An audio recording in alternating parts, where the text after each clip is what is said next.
सोचो कि खोखला गोला है, अंदर से हॉलो है, मैंने अंदर से सरफेस को स्मूथ कर रखा है और बाहर से कोटिंग कर रखी है, और उसका एक छोटा सा सर्किल कट करके हम बाहर निकाल लेते हैं ये, तो ये तवे जैसा नजर आएगा, है ना, एक तरफ से उभरा हुआ, एक तरफ से धसा हुआ, कुछ इस तरीके से।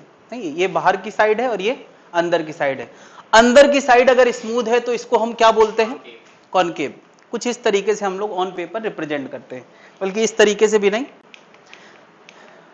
ओके, ये तरीका है।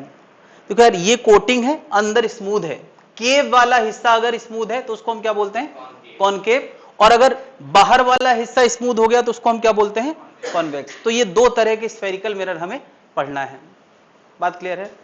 तो अब इस स्फेरिकल मिरर को लेके सबसे पहली बात हम इसकी पहचान की बात करते हैं कि अभी फिलहाल इन स्फेरिकल मिरर की पहचान क्या है, कैसे हम दो मिरर में अंतर करेंगे कि ये मिरर और ये मिरर अलग है। तो कोई कह सकता है सर, हमने जब गोला निकाला था, ये जो गोला काटा था अभी इससे, ये हम बड़े सर्किल का काट देते तो क्या मिरर अलग हो जाता? तो मैं बता दूं यार, सर्किल बड़ा करने से मिरर अलग नहीं होता है, उसका एपर्चर बदल जाता है। क्या बदल जाता है? एपर्चर या डायमीटर, लेकिन उसका जो कर्वेचर है वो वही रहता है। तो दो चीजें आ गई यार, क्या क्या? कर्वेचर और एपर्चर। ये बातें समझ लेते हैं। जैसे फिर मैंने यहां पर ये कौन सा मिरर दिखाया है पहले बताएं? Concave mirror. कॉनकेव मिरर है। मैं अगर यहां पे एक परपेंडिकुलर लाइन ड्रॉ करता हूं ऐसे, और एक परपेंडिकुलर ऐसे, किसी भी स्फीयर के पार्ट में परपेंडिकुलर अगर ड्रॉ करते हैं तो हमेशा एक पॉइंट पे कट करते हैं। ये सर्किल की भी प्रॉपर्टी है और स्फीयर की भी प्रॉपर्टी है कि नहीं? तुम्हें पता है ये स्फीयर सर्किल नहीं है, ये सर्किल नहीं है, ये पूरा 3D ऑब्जेक्ट है। तो किसी सर्किल में सारे नॉर्मल हमेशा एक पॉइंट पे मिलते हैं कि नहीं?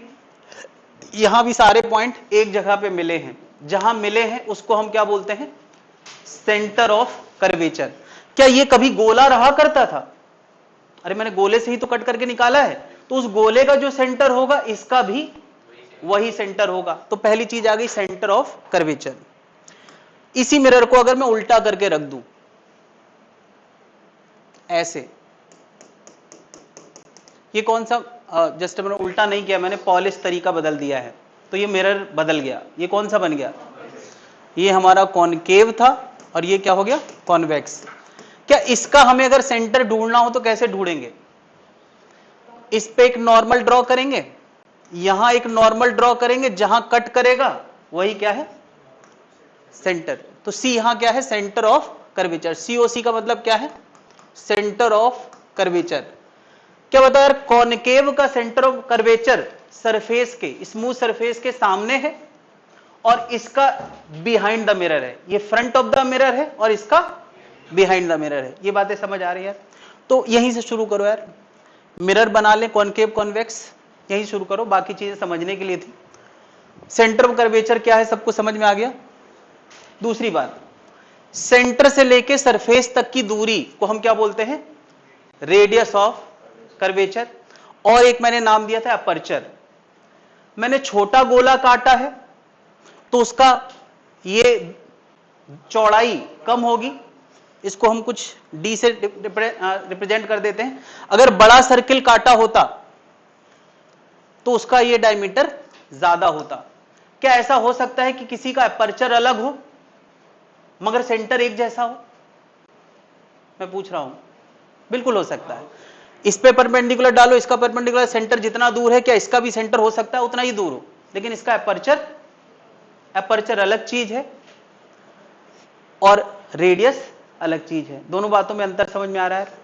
इस दूरी का नाम अपर्चर है और नॉर्मल डालने पे जो सेंटर मिलता है इसको सेंटर बोलते हैं, और इस दूरी का नाम क्या है? Radius of curvature. ये तीनों बातें क्लियर हैं? नोट करते जाएं।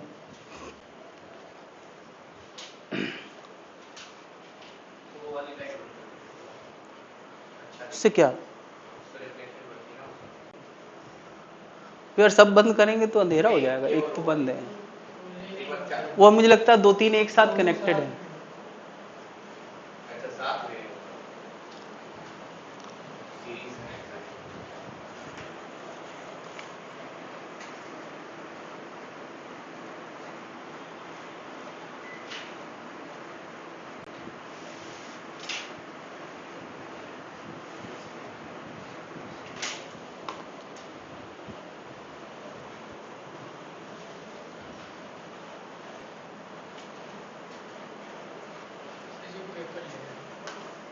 ठीक।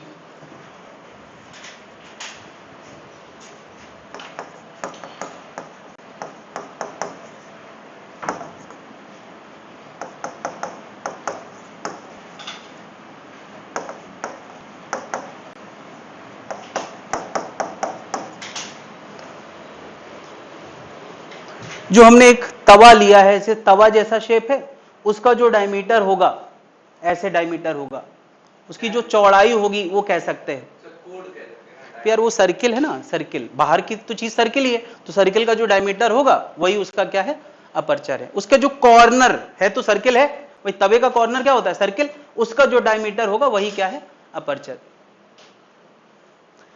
ये सारे मिरर तवे के शेप के हैं, 3D चीजें हैं, लेकिन पेपर पे ऐसे ही दिखाई जाती हैं। ये तीनों बातें क्लियर हो गई, आगे बढ़ सकते। तो मिरर की पहचान फिलहाल क्या है, रेडियस ऑफ कर्वेचर। जब R बदलेगा तो मिरर अलग तरह से बिहेव करने लगेगा। जब तक R सेम है तब तक मिरर का behaviour for the light ray same रहेगा, for the light ray same रहेगा।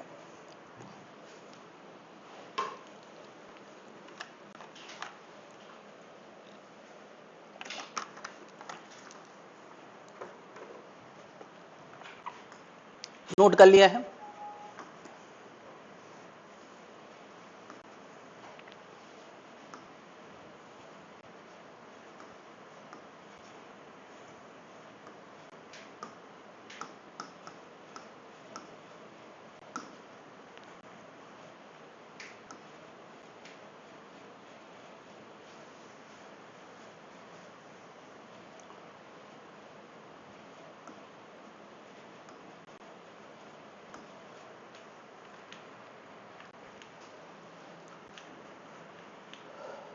नोट कर लिया भाई?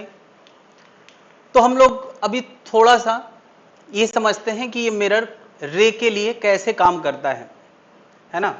हम लोगों ने पिछले पूरे डिस्कशन में एक रे का डिस्कशन किया है या एक से ज्यादा रे का? एक रे का डिस्कशन किया है। लेकिन जब भी हम ये बात करते हैं कि ऑब्जेक्ट की इमेज बनाना है तो एक नहीं, एक से ज्यादा रे का डिस्कशन करना पड़ता है। मैं ये बात थोड़ा सा प्लेन मिरर के लिए दिखाना चाहता हूं, हालांकि प्लेन मिरर की इमेज कॉन्सेप्ट डिस्कशन का हिस्सा नहीं है, बट बात पूरी नहीं होगी अगर मैं वो नहीं दिखाऊंगा। फिर हम इसी पे आएंगे, मेन हमें इसी पे डिस्कशन करना है, बस थोड़ा सा उसका एक्सट्रैक्ट जो है कहीं काम आ सकता है, इसलिए थोड़ी सी बात उसकी कर लेंगे।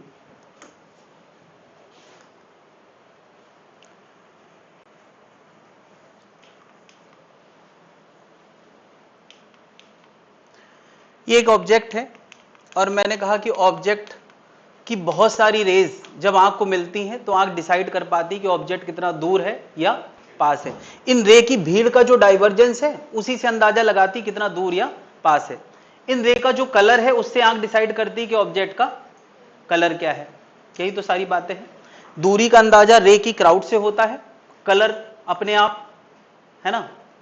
और तीसरी बात मैंने क्या बताई थी, साइज। तो यहां डॉट्स ऑब्जेक्ट है तो साइज की कोई चर्चा करने की जरूरत नहीं है। सोचो यार, मैं ये इंफॉर्मेशन किसी ऑब्जेक्ट की आंख को दूं, है ना, बट वो बेसिकली मिरर से टकरा के मिल रही है। मिरर का कोई कलर होता है क्या? जस्ट अ मिनट, मिरर का कोई कलर नहीं होता। तो अगर ऑब्जेक्ट से निकलने वाली रे मिरर से टकराती हैं तो वैसी की वैसी वापस करी जाती हैं, यानी इसमें मिरर के कलर का कोई रोल नहीं होता है। ये किस नियम के हिसाब से वापस करी गई हैं? Law of reflection. और जो एक रे के साथ होगा वही सारी रे। ये छोटे एंगल पे गिरी थी, ये बड़े एंगल पे, क्या ये सारी रे लॉ ऑफ रिफ्लेक्शन के हिसाब से आंख को मिल रही है? अब बता, आंख को ये क्राउड जो मिल रही है उस क्राउड से आंख क्या डिसाइड करेगी, इस पैटर्न से आंख क्या डिसाइड करेगी कि ये रेस पीछे कहीं से आ रही हैं? भाई आंख को तो ऐसी देखने की आदत है, उसको हमेशा सच्चाई पता है, झूठ उसको पता नहीं है। लेकिन क्या इस बार जिस तरह से रे आ रही है उससे आंख डिसाइड कर रही है कि यहां कोई चीज रखी है क्या? रखी है क्या? नहीं रखी। इसका मतलब ये ऑब्जेक्ट नहीं है। फिर ये क्या है? इमेज है। इमेज है, और इमेज में भी हमने दो नाम दिए हैं, रियल और वर्चुअल। तो ये कौन सी कहलाती है? वर्चुअल। क्योंकि इस जगह पर ना तो रे मौजूद है ना ऑब्जेक्ट मौजूद है, तो ये कौन सी इमेज हो गई? वर्चुअल, यानी कटिंग पॉइंट एग्जिस्ट ही नहीं करता है तो वो क्या है? वर्चुअल। इसका मतलब कटिंग पॉइंट एग्जिस्ट करता भी है क्या? करता है। मैं रियल वर्चुअल का ही कॉन्सेप्ट अभी समझाना चाह रहा हूं, तो मिरर की भी बात कर लेते हैं और साथ में इतनी बात समझ में आ रही है? तो क्या प्लेन मिरर रियल इमेज बनाता है या वर्चुअल? वर्चुअल। क्या रियल भी बनाता है? मेरा क्वेश्चन है, क्या प्लेन मिरर रियल इमेज बनाता है या नहीं? नहीं पढ़ा कभी? चलो ये कौन सी इमेज है? वर्चुअल है। अरे वही है, ज्यादा रे दिखाई देंगे और कुछ नहीं, वही डायग्राम है। चलो ये देखो यार, ये रे कहीं कहीं से आई हैं और एक जगह इकट्ठा हो गई हैं। यार ये केवल कॉन्सेप्ट क्लियर करने के लिए, ये नोट करने की चीजें नहीं, बस दिमाग में बनेगा तो तुम्हारे लिए चीजें स्मूथली सोचना आसान हो जाएगा। मुझे बताओ, ये रे जगह जगह से आई और यहां एक डॉट बना दी। आंख अगर यहां से देखेगी तो आंख को लगेगा जैसे यहां कोई डॉट रखा है। क्या बताओ, यहां कटिंग पॉइंट एग्जिस्ट कर रहा है कि नहीं? कर रहा है, कर रहा है। तो ये भाई, ये रे आई, यहां इकट्ठा हुई, ये रे आई, क्या ये दोनों कट कर गई कि नहीं? तो ये रियल है या वर्चुअल? रियल है। रियल है भाई, कट कर गई तो रियल है। लेकिन एक समस्या है, क्या अलग अलग हिस्सों से आई हुई इंफॉर्मेशन, यानी कई जगह से आई हुई इंफॉर्मेशन अगर एक डॉट बना दें, मतलब मेरी पूरी फोटो से रेज जाएं और वो मिक्स होके एक डॉट बना दे, विल इट बी मीनिंगफुल? क्या इसका कोई मतलब होगा? यार इमेज का मतलब तभी होता है जब एक डॉट से निकले एक डॉट बनाए, एक डॉट का एक डॉट, दूसरे डॉट का दूसरे डॉट, तीसरे डॉट का, तभी वो एक मीनिंगफुल इंफॉर्मेशन होती है। यहां मैं क्या देख रहा हूं? अलग अलग हिस्सों से आई हुई इंफॉर्मेशन एक में मर्ज हो गई, तो ये इमेज है but it is not a meaningful image. तो मेरा क्वेश्चन है, क्या ये सारी रेज एक डॉट की हो सकती हैं? क्या ये सारी रेज एक डॉट की हो सकती किसी तरीके से, कुछ योजना बना के? कैसे? ये तब हो सकती हैं जब ये सारी रेज कोई लेंस ने भेजी हो और लेंस के उस तरफ क्या रखा हो? ऑब्जेक्ट। देखो यार, ये लेंस है, लेंस के पीछे क्या रखा है? लेंस के पीछे ऑब्जेक्ट रखा है, लेंस के पीछे ऑब्जेक्ट रखा है, यहां कोई ऑब्जेक्ट रखा है, उसने ये रेज भेजी और उन रेज को इसने यहां पर बनाने का प्रयास किया है। नहीं? तो क्या बता यार, अब मैं कह रहा हूं यहां एक डॉट रखा है, ये इसमें आया नहीं, कहीं ना कहीं होगा।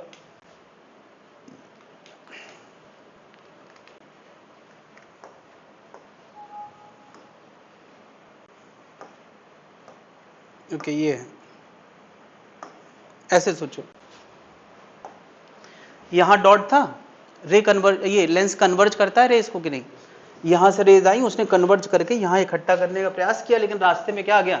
मिरर, तो उसने उसकी इमेज यहां बना दी। यानी जो डॉट यहां बनने वाला था वो डॉट यहां बन गया, और ये जो डॉट है वो एक्चुअली यहां से रेज भेज रहा था। तो क्या जो ये डॉट है वही डॉट यहां बन सकता था मगर बना नहीं, वही डॉट यहां बन गया। तो कोई तुमसे पूछे ये इमेज किसकी है, तो तुम क्या कहोगे कि ये इमेज उस डॉट की है जो लेंस के पीछे है। लेंस से रे चली थी, बीच में मिरर आ गया, मिरर ने टकरा के यहां बना दिया। बोलना थोड़ा मुश्किल नहीं हो जाएगा? क्या बात समझ में आ रही है? थोड़ा बोलना मुश्किल हो रहा है कि नहीं? तो अब यहां पर एक नया नाम इन्वॉल्व होता है, वो नया नाम है वर्चुअल ऑब्जेक्ट। नहीं, अभी तक तो ऑब्जेक्ट एक ही होता था, रियल। ऑब्जेक्ट कभी वर्चुअल हो सकता है क्या? लेकिन यहां जबरदस्ती एक नाम इंट्रोड्यूस कराया गया है, क्या? वर्चुअल। तो वर्चुअल ऑब्जेक्ट, इस जगह का नाम रखा गया है जो एक्चुअली कोई चीज है ही नहीं। क्या यहां कुछ है क्या? अगर मिरर आ गया तो यहां कुछ नहीं है, फिर भी ये रेज जहां इकट्ठा होने वाली थी उस डॉट का नाम क्या रखा गया है? Virtual object. तो ये वर्चुअल ऑब्जेक्ट की कैसी इमेज है? रियल इमेज है। ये वर्चुअल ऑब्जेक्ट कहलाने लायक है? बिल्कुल है। क्यों? क्योंकि ये इंफॉर्मेशन यहीं तो आती अगर ऑब्जेक्ट ना होता। तो यार प्लेन मिरर दो काम करता है यार। ये एक रियल ऑब्जेक्ट है या वर्चुअल ऑब्जेक्ट? रियल ऑब्जेक्ट की कैसी इमेज बनाता है? वर्चुअल। यानी अगर आंख यहां से देखेगी तो आंख को वहां डॉट नजर आएगा। ये ऑब्जेक्ट कैसा है? Real object. और इमेज कैसी है? Virtual image.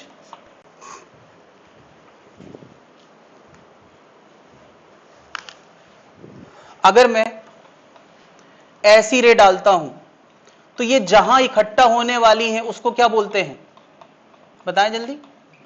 Virtual object. और जहां इकट्ठा हो गई उसको क्या बोलते हैं, रियल इमेज। अब प्लेन मिरर के केस में ये दूरी और ये दूरी हमेशा सेम होती है। ये ट्राइंगल और ये ट्राइंगल एक जैसा है तो ये दूरी और ये दूरी भी एक जैसी होती है और इस डॉट के सामने ही वो डॉट बनेगा। यानी क्या मैं एक नियम, चाहे इसकी रियल के लिए वर्चुअल बने या वर्चुअल के लिए रियल बने, क्या मैं कह सकता हूं distance of image is equal to distance of object, किसके लिए, फॉर प्लेन मिरर। तो इतनी बात प्लेन मिरर के लिए तुम लोग और नोट कर लो, भले हम लोग इसका ज्यादा कोई यूज नहीं है, सिलेबस में भी नहीं है, बट इतनी बात तो पता होना चाहिए। प्लेन मिरर रियल ऑब्जेक्ट की कैसी इमेज बनाता है, वर्चुअल, और वर्चुअल ऑब्जेक्ट की कैसी बनाता है, रियल। वर्चुअल ऑब्जेक्ट एक इमेजिनरी लोकेशन का नाम है। अभी मैं रियल और वर्चुअल का भी एक पेज लिखाने वाला हूं कि रियल इमेज क्या होता है, रियल ऑब्जेक्ट क्या होता है, पहले इतना नोट कर लें।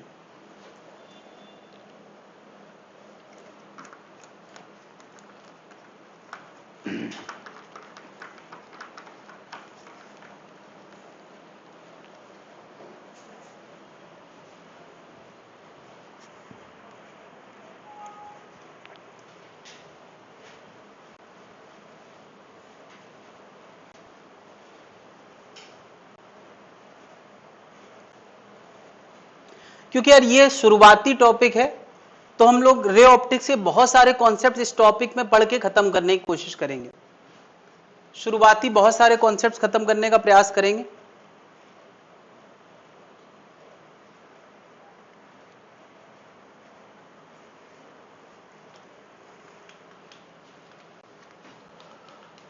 बाद में फिर लोड थोड़ा कम हो जाएगा क्योंकि चीजें पहले ही खत्म कर लेंगे। चलो, अभी मैंने इमेज किससे बनाई है, प्लेन मिरर से, और अब मैं किससे बना रहा हूं, स्फेरिकल मिरर से। बल्कि और जनरल वे में सोचूं, मैं मिरर से भी बनाऊंगा और लेंस से भी बनाऊंगा। यहीं पे समझ लेंगे दो चीजें हैं, real object, virtual object, real image और वर्चुअल इमेज क्या होता है, ये अभी समझ लेंगे पूरी रे ऑप्टिक्स के लिए, है ना। बार बार वही चीजें आएंगी तो तुम्हें ईजी हो जाएगा। देखो जरा, एक डॉट से निकलने वाली रे टकराई, वापस आई, किस नियम के हिसाब से, लॉ ऑफ रिफ्लेक्शन। भाई मिरर है तो रिफ्लेक्शन के नियम के हिसाब से। क्या इमेज बनने में एक रे चाहिए या एक से ज्यादा, एक से ज्यादा, चाहे जितनी हो, ज्यादा जितनी ज्यादा होंगी उतनी शार्प इमेज बनेगी। एक और रे टकरा के वापस आई। अच्छा, ये ग्रीन लाइन क्या बता रही है, नॉर्मल। सीधी सी बात है, लॉ ऑफ रिफ्लेक्शन जब भी बनाना होता है तो हमें नॉर्मल ड्रॉ करना पड़ता है। तो क्या ये नॉर्मल और चाहे जितने नॉर्मल बना दो सब एक ही जगह मिलेंगे, उस जगह का नाम क्या है, नॉर्मल जहां मिलते हैं उस जगह का नाम क्या है। भाई मैं वही पूछ रहा हूं जो अब तक पढ़ाया, फोकस तो मैंने अभी पढ़ाई नहीं है, मैंने अभी अभी पीछे लिखाया है ना, सारे नॉर्मल जहां मिलते हैं वो कौन सी जगह है, सेंटर ऑफ कर्वेचर। तो ये क्या है, सेंटर ऑफ कर्वेचर। अच्छा, ये रे जहां इकट्ठा हो गई इस जगह को क्या बोलोगे, अरे इमेज बोलोगे। अभी तो बताया कि ऑब्जेक्ट से निकल के रे दोबारा यहां इकट्ठा हुई, यानी जो इंफॉर्मेशन आंख को यहां मिल सकती है, क्या वही इंफॉर्मेशन आंख को यहां मिलेगी, तो आंख धोखा खा जाएगी। आंख को लगेगा कि वो जो डॉट है वो वहां नहीं बल्कि यहां रखा है। भाई ऑब्जेक्ट ना हो तो हम उस जगह को इमेज ही बोलते हैं, इंफॉर्मेशन है बट ऑब्जेक्ट नहीं है। अब मुझे बताओ, क्या कटिंग पॉइंट एग्जिस्ट करता है कि नहीं, कर रहा है, तो ये रियल है या वर्चुअल है, रियल है। कटिंग पॉइंट एग्जिस्ट करता है तो रियल है, नहीं करता है तो, क्या ये एक डॉट का एक डॉट है कि नहीं है, ये भी है कि एक डॉट का एक डॉट है। चलो, इसमें नोट कुछ नहीं करना, अभी केवल दिमाग में विजुलाइज करो। चलो, ये एक ऑब्जेक्ट है, ऑब्जेक्ट से रे निकली, टकरा के यहां वापस चली गई। भैया टकरा के इसी तरफ वापस जाएंगी, नहीं। ये मैंने ग्रीन लाइनें क्या दिखाई हैं, नॉर्मल। ये नॉर्मल जहां मिले उसको क्या बोलोगे, सेंटर ऑफ कर्वेचर। जहां ये रेस टकरा के वापस गई है, क्या आगे कहीं मिल सकती हैं? आगे कहीं मिलने का कोई स्कोप? अब जब मिलने का स्कोप ना हो तो आंख को उन्हीं रेस को रिसीव कर लेना चाहिए। इधर बताओ, ये जो रे आंख रिसीव कर रही है उसमें इंफॉर्मेशन ऐसा लगेगा जैसे इधर से आ रही है। भाई टकरा के वापस आ रही तो आंख तो यही सोचेगी इधर से आ रही है, और इंफॉर्मेशन है इस डॉट की, तो आंख को क्या लगेगा? वो डॉट यहां रखा है, यहां रखा है। तो ऑब्जेक्ट कैसा है? सचमुच का, दैट इज रियल। और इमेज कैसी है? क्या जनता समझ पा रही है? अभी मैं इमेज पे ही फोकस करता हूं। रियल इमेज क्या है? Virtual image. कट किया तो रियल इमेज, कट करता हुआ महसूस हुआ पीछे साइड, बिहाइंड द मिरर, तो वो कैसा हो गया? वर्चुअल। क्या जनता समझ पा रही है? वर्चुअल इमेज, रियल इमेज, वही बातें यहां समझ में आ गई। चलो अब मैं तुमसे पूछ रहा हूं, ये टॉपिक अभी का नहीं है, आगे का है, बट मैं तुमसे पूछ रहा हूं क्योंकि कॉन्सेप्ट वही है। रे आई, रिफ्लेक्शन नहीं, अब क्या हुआ है? Refraction, refraction, refraction. ये सारी लाइनें क्या है? Dotted, normal. ऑब्वियसली इस सरफेस का ये सेंटर ऑफ कर्वेचर है। ये सारी रेस यहां मिल गई, ये क्या है? सेंटर ऑफ कर्वेचर है। तो ये क्या कहलाएगा? इमेज। किसकी इमेज? उस ऑब्जेक्ट की इमेज। क्या डॉट की डॉट बन गया? चलो हाथ उठाएंगे सभी लोग। ये इमेज रियल है, हाथ उठाना है। वर्चुअल है, हाथ उठाना है। तो हाथ उठाना है ना, बोलना थोड़ी है। कितने लोग कहते हैं ये इमेज वर्चुअल है? वर्चुअल। कितने लोग कहते हैं ये इमेज रियल है? रियल। चलो फिर से रिकॉल करो। रियल क्या होता है? जब रेज सच में कट करें। तो ये सच में कट करी हैं या कट करती हुई महसूस हो रही हैं?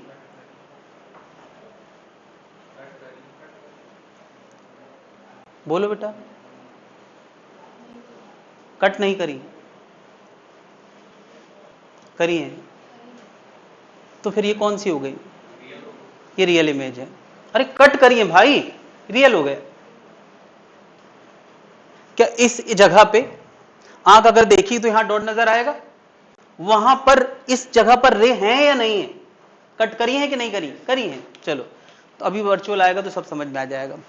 एक ऑब्जेक्ट से रे चली, लेकिन इस बार इतना टर्न नहीं करी है, रिफ्रैक्टिव इंडेक्स की वजह से इतना टर्न नहीं करी है। तो क्या इनके आगे कहीं मिलने की संभावना है? इनके आगे मिलने की संभावना है?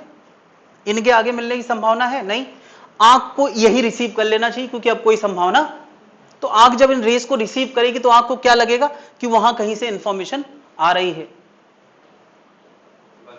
रियल या वर्चुअल? समझ में आ रहा है? ये इमेज कौन सी हो गई? आंख को लग रहा है कि इंफॉर्मेशन वहां से आ रही, लेकिन वहां कोई कटिंग पॉइंट, वहां कोई चीज ही नहीं है, बस धोखा है आंख को होने। यानी ज्यादा बड़ा धोखा तो वर्चुअल इमेज, छोटा धोखा तो रियल इमेज में भी धोखा होता है। वहां पे ऑब्जेक्ट थोड़ी होता है, लेकिन लगता है ऑब्जेक्ट है। तो छोटा धोखा मतलब कि कट कर रही है बट ऑब्जेक्ट नहीं है। बड़ा धोखा मतलब ना तो कट कर रही है ना तो ऑब्जेक्ट है, वो क्या है? Virtual image. तो चला हम लोग इमेज रियल और वर्चुअल का अंतर समझ लें। ओके, मैं इसको डिफाइन कर रहा हूं, नोट करना है सबको।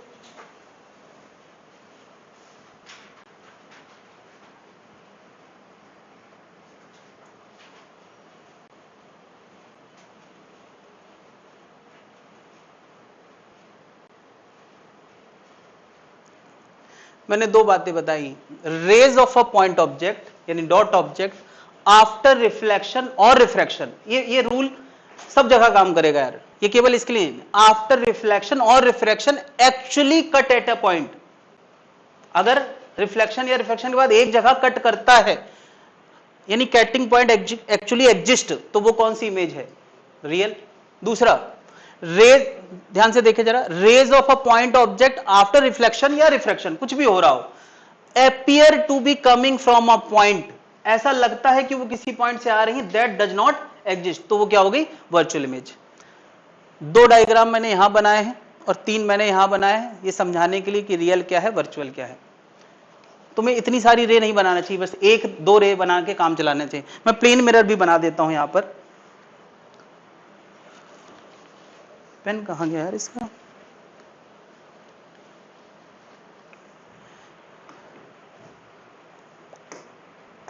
हाँ भाई, प्लेन मिरर में मैंने क्या दिखाया, ऐसे रे आई और ऐसे कट कर गई, वो वाला डायग्राम कौन सा, ये वाला। ये कौन सी इमेज है, रियल इमेज किसकी है, तो जो डॉट यहां बनने वाला था वर्चुअल ऑब्जेक्ट की रियल इमेज है। दूसरी बात मैंने क्या बताई, ये बना हुआ है, ठीक है, ये बना हुआ है रियल ऑब्जेक्ट का virtual image.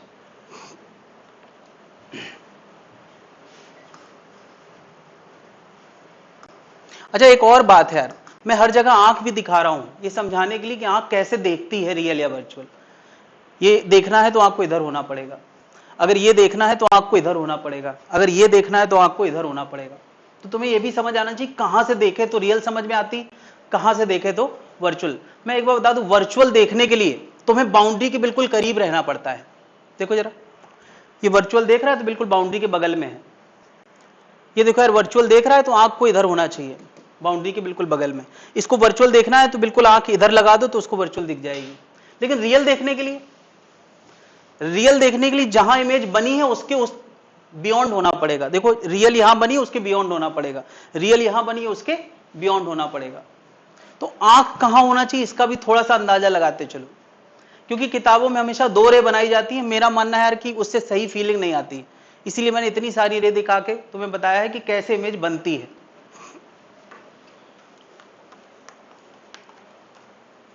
Real image virtual image का अंतर समझ में आ गया?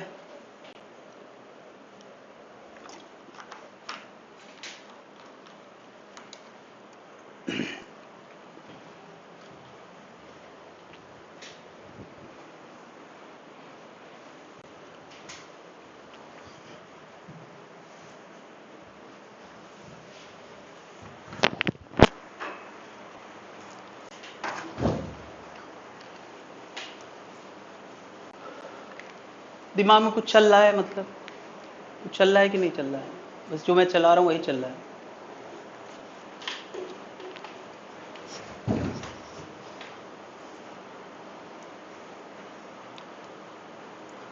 दो दो रे कम से कम बना दो ताकि तुम्हें समझ आए कि रियल क्या है और वर्चुअल क्या है। और आंख बना देना साथ में, आंख भी बना देना भाई।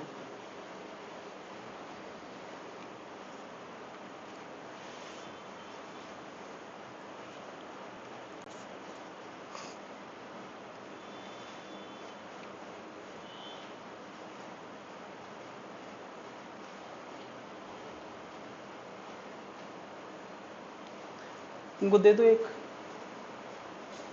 एक मुझे दे दो।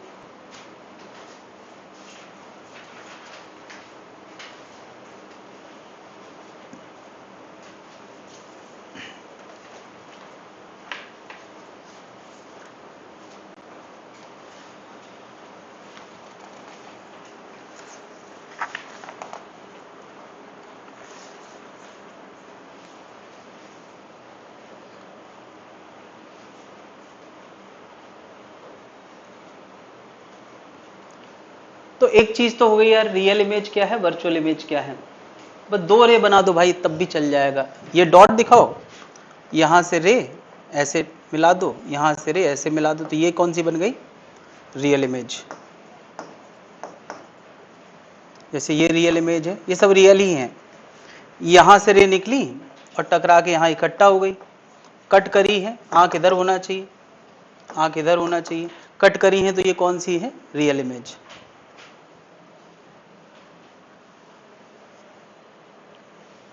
इतना पिक्चर पूरी रे ऑप्टिक्स में चलना चाहिए तुम्हारे मन में कि रियल इमेज क्या है, वर्चुअल इमेज क्या है। अभी अगली चीज आने वाली है, रियल ऑब्जेक्ट क्या है, वर्चुअल ऑब्जेक्ट क्या है। इतनी बात समझ ली है?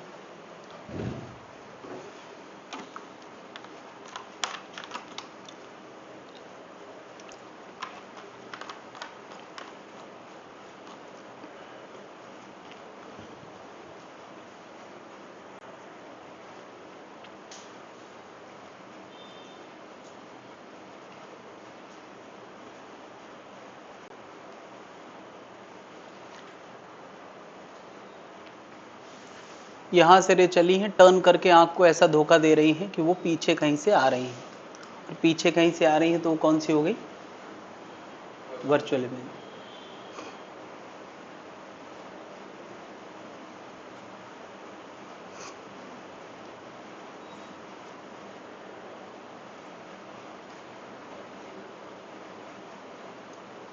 नोट कर लिया है? करो करो।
भाई काहे इतनी रे बना रहे हो यार? कॉपी पे इतनी नहीं बनाते, बनता है ये। मैंने अपनी कॉपी पेस्ट किया है पीपीटी से तो बन गया है। 2 रे बना दो, जैसे एक ऐसे बना दो, एक ऐसे बना दो, जहां कट किया वही क्या बन गई इमेज। कॉपी पे वही नोट्स बनाना है जो किताबों ने लिख रखा है, उससे ज्यादा नहीं करना। किताब वैसे ही ज्यादा लिख रखी है। बात समझना है मेन। समझाने के लिए मैं इतनी ज्यादा रेस यूज कर रहा हूं ताकि तुम्हारे दिमाग में पूरा क्लैरिटी आए कि एक्चुअली क्या होता है सब कुछ। ये नोट कर लिया भाई? अभी हम बात करते हैं रियल ऑब्जेक्ट और वर्चुअल ऑब्जेक्ट की। ये तो क्लियर हो गया। मैंने अभी थोड़ा देर पहले प्लेन मिरर में ये तुम्हें बताया कि अगर आंख को ऐसा लगता है कि इंफॉर्मेशन पीछे से आ रही है और पीछे कुछ नहीं है तो वो वर्चुअल इमेज होती है, और ये रियल ऑब्जेक्ट था। क्या रियल ऑब्जेक्ट, सच में का ऑब्जेक्ट, एक ऑब्जेक्ट जो रेज निकाल रहा है, क्या उसकी रेज जब मिरर पे पड़ती हैं वो डाइवर्जिंग होती हैं या कन्वर्जिंग? देखो यार, ये फैल रही हैं कि नहीं? ऑब्जेक्ट से हमेशा रेज फैलती ही है। तो ये कैसी रेज है? डाइवर्जिंग। यानी जब मिरर पे पड़ी तो डाइवर्जिंग थी। अब ऑब्जेक्ट पे ध्यान देना। चलो, क्या पता प्लेन मिरर पे जब यहां वहां से रेज आई, ऑब्वियसली ये एक डॉट की थी, ये डॉट की होना चाहिए, पहली बात तो ये, पहली तो शर्त। लेकिन क्या जब मिरर पे गिरी, जब गिरी तो इकट्ठा होने की कोशिश हो रही थी, कन्वर्ज होने की, या फैलने की कोशिश हो रही थी? कन्वर्ज होने की। यानी क्या मैं कह सकता हूं कि रियल ऑब्जेक्ट की रेज जब मिरर या सरफेस पे पड़ती है, किसी भी बाउंड्री पे पड़ती है, तो कैसी होती है? डाइवर्जिंग, रियल ऑब्जेक्ट की। और वर्चुअल ऑब्जेक्ट की कन्वर्जिंग। यही अंतर है, यही अंतर है। कुछ और सिचुएशंस में दिखा रहा हूं, ये तो तुम लोगों ने देख ही ली है ना, कि लेंस ने उसकी रेस इकट्ठा करने के लिए यहां भेजी थी तो ऑब्वियसली कन्वर्जिंग होगी। तो ये रेस कन्वर्जिंग जो है, ये किसकी है? वर्चुअल ऑब्जेक्ट की। ये वर्चुअल ऑब्जेक्ट एक इमेजिनरी चीज है, यहां कभी रेस पहुंची ही नहीं। क्या बात समझ में आ गई? चलो, मैं यहां भी वही सारी बातें करने वाला हूं। अच्छा, आगे है।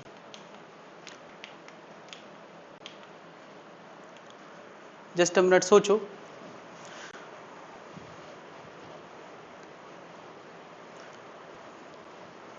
इसमें नहीं,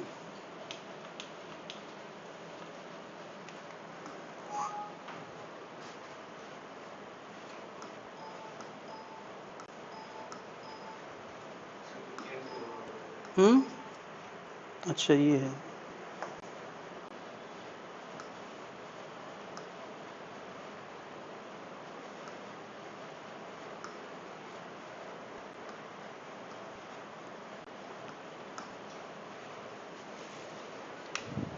इधर मैं दिखा देता हूं एक डायग्राम।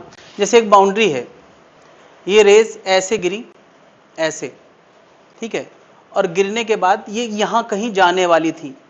ये बाउंड्री है, आर पार हो सकती है। रे यहां पर इस जगह के नॉर्मल के हिसाब से बेंड कर गई। सोच यार, ऐसे रे आई, ऐसे, और इस जगह के नॉर्मल के हिसाब से बेंड कर गई, काफी बेंड कर गई, ठीक है। और बेंड करके मान लिया इस जगह इमेज बना दी, ठीक है। तो ये इमेज जो बनेगी, रियल होगी या वर्चुअल? रियल बनेगी क्योंकि कट कर रही है। मैं पूछूं ये रे इमेज है किसकी, तो तुम्हें इन रेस को आगे बढ़ाना पड़ेगा, इन रेस को आगे बढ़ाना पड़ेगा, और जहां ये इकट्ठा होने वाली थी उसको क्या बोलोगे, वर्चुअल वर्चुअल ऑब्जेक्ट। तो ये सारी रेस कन्वर्जिंग है या डाइवर्जिंग है, बस यही मैं समझाना चाह रहा हूं। अब जरा देखें रियल और वर्चुअल ऑब्जेक्ट की डेफिनेशन क्या बन गई। रियल ऑब्जेक्ट एक्चुअल ऑब्जेक्ट है,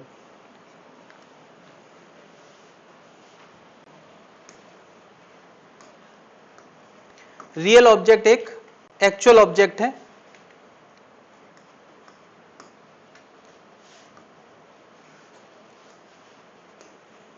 ईच पॉइंट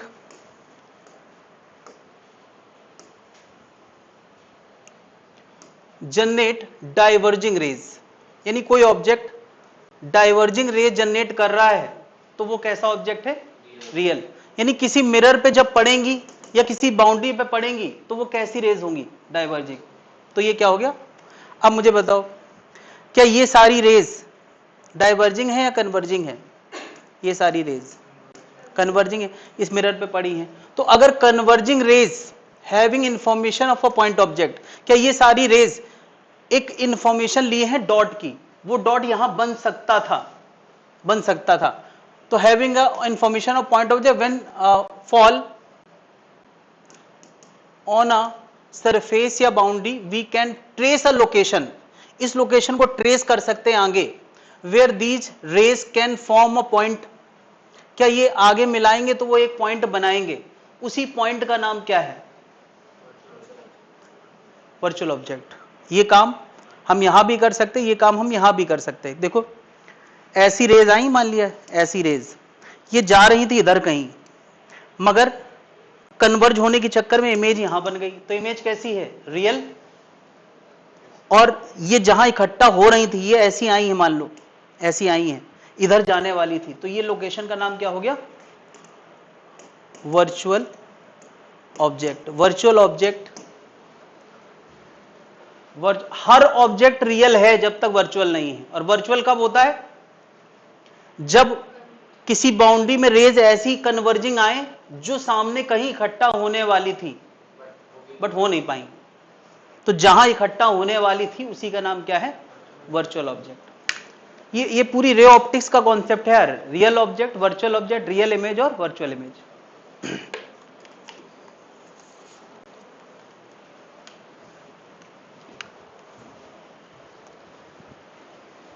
नोट कर लिया भाई, नोट कर लो यार।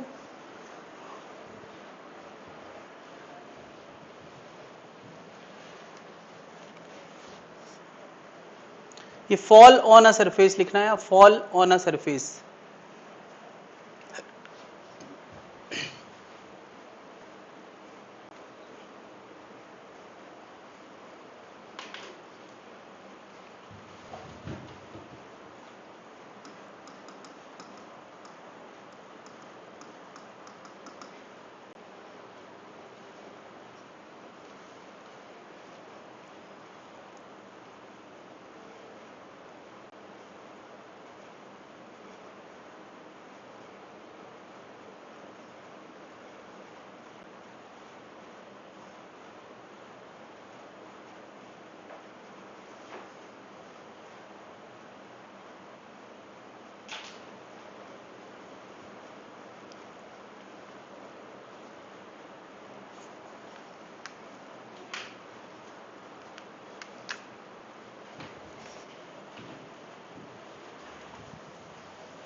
ये कोई मिरर है, एक ऑब्जेक्ट इधर रखा है, तो उसकी रेज जब इस पे पड़ेंगी तो क्या उनके बीच में ठीक ठाक एंगल होगा।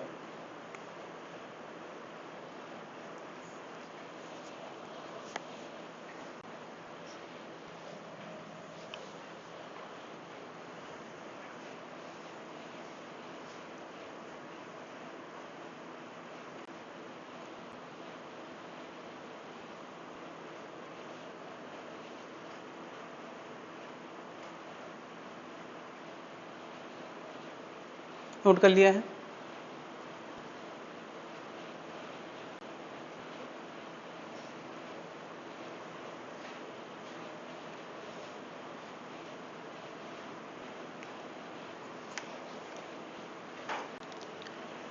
बताओ ये ऑब्जेक्ट अभी दूर रख दिया जाए तो इन रेस के बीच में जो एंगल होगा वो सेम रहेगा। मैं पूछ रहा हूं पहले ये एंगल था, अभी ये एंगल है, कम हो जाएगा। जो मिरर पे, नो डाउट इससे ऐसी भी रेज निकलनी होंगी जो ज्यादा एंगल पे होंगी, लेकिन वो मिरर पे थोड़ी गिर रही होंगी। नहीं, रे तो सारी हैं बट मिरर पे नहीं गिर रही। और दूर रख दिया जाए, सोचो यार यहां से वहां कहीं रख दिया गया लाल बाग में, तो उसकी जो रेज आ रही होंगी उनमें ये जो एंगल होगा वो ना के बराबर रह गया होगा। ऐसा नहीं है कि रे ऐसी वाली नहीं होंगी मगर वो मिरर पे नहीं गिरेंगी। तो क्या बहुत दूर रखे हुए ऑब्जेक्ट की रेज अगर मिरर तक आ रही हैं तो वो आपस में कैसी होंगी? आपस में उनका एंगल बहुत कम होगा, पैरेलल होंगी, जीरो एंगल होगा। देखो ये एंगल ज्यादा है, ये कम है, ये बहुत दूर रखे हुए ऑब्जेक्ट की रेज पैरेलल आती हैं। यानी सन की रेज अगर मिरर के सामने, सन के सामने रख दिया जाए तो कैसी रेज होंगी? पैरेलल होंगी। मून की रेज किसी लेंस के सामने या किसी मिरर के सामने जब गिरेंगी तो पैरेलल। हमारे हाथ में कोई सन की दो रेज गिर रही तो आपस में कैसी होंगी? पैरेलल। अब कोई कहे कि नहीं हमारे हाथ में गिर रही हैं और मार्स में किसी जगह पे रे गिर रही हैं, क्या वो दोनों पैरेलल होंगी? नहीं, मार्स बहुत दूर है यार, एक रे हमारे हाथ पे आ रही और एक रे मार्स पे कर रही, वो थोड़ी आपस में पैरेलल होंगी। ऐसा नहीं है कि रेज अलग एंगल पे होती नहीं है, बट इतनी छोटी जगह पे गिरने वाली रेज आपस में कैसी होंगी? पैरेलल, क्योंकि ऑब्जेक्ट बहुत दूर है। क्या जनता समझ पा रही है? अब मैं एक और कॉन्सेप्ट पे आ रहा हूं, ये भी पूरी रे ऑप्टिक्स के लिए वैलिड है। इसको बोलते हैं कॉन्सेप्ट ऑफ फोकल लेंथ। सबने फोकल लेंथ पढ़ा है, लेकिन मैं इसको थोड़ा और जनरल तरीके से बोलने वाला हूं।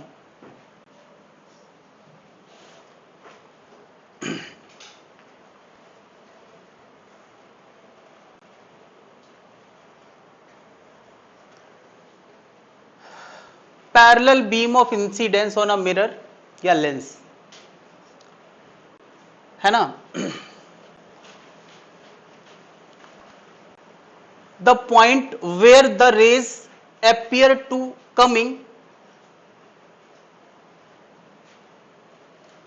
after reflection or refraction, appear to be coming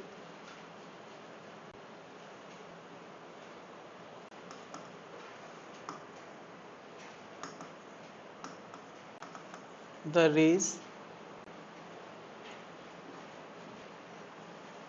meet at a point or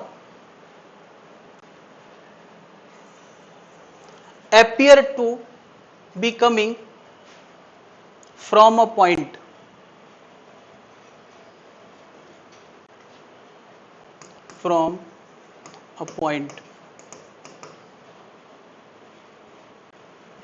after reflection और रिफ्रैक्शन। देखो यार ये पैरेलल रे है, मिरर पे पड़ी, टकराने के बाद क्या ये रेज मिली हैं आपस में?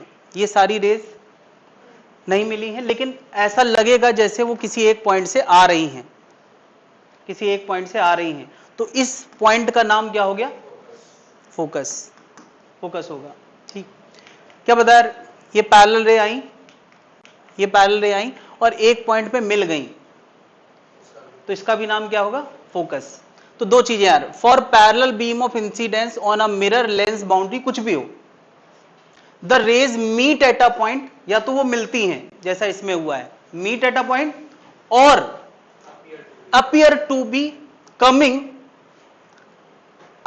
be coming from a point, मतलब या तो वो टकरा के कहीं से आती हुई नजर आ रही हैं। क्या ये बात पूरी हुई? इस called focal point.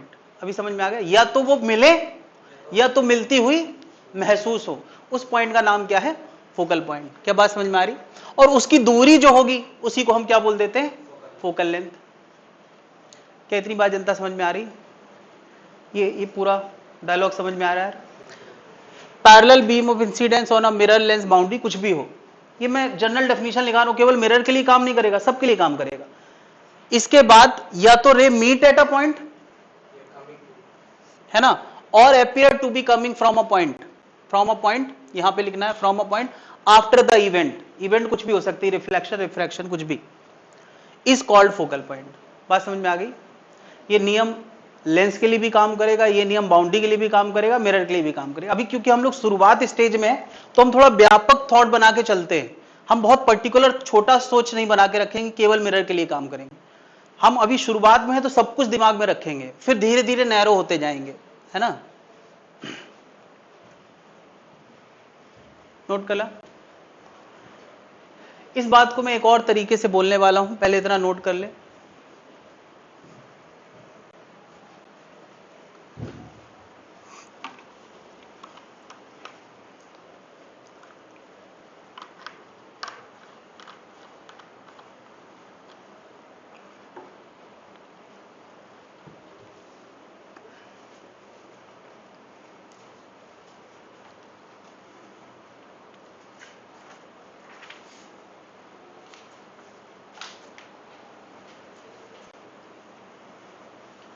Focal point को हम कैपिटल एफ से डिनोट करते हैं। अच्छा, ये कौन सा पॉइंट है? Centre of curvature. तो सेंटर ऑफ कर्वेचर अलग चीज होती है, फोकल पॉइंट अलग चीज होती है। और मिरर के केस में, इन मिरर हम लोग शो करने वाले हैं कि जो दूरी सेंटर की होती है उसको आर से डिनोट करते हैं, और इस दूरी को किससे डिनोट करते हैं? एफ से डिनोट करते हैं। तो जो आर होता है वो फोकस का डबल होता है। ये केवल और केवल किस में है? मिरर में फोकस का डबल होता है।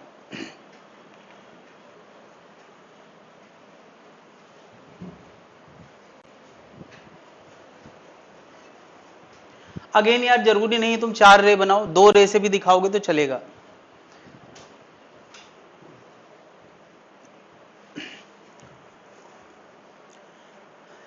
ये मैं इतनी सारी रेज इसलिए दिखाता हूं, थोड़ा महसूस हो कि कैसे देखा जाता है।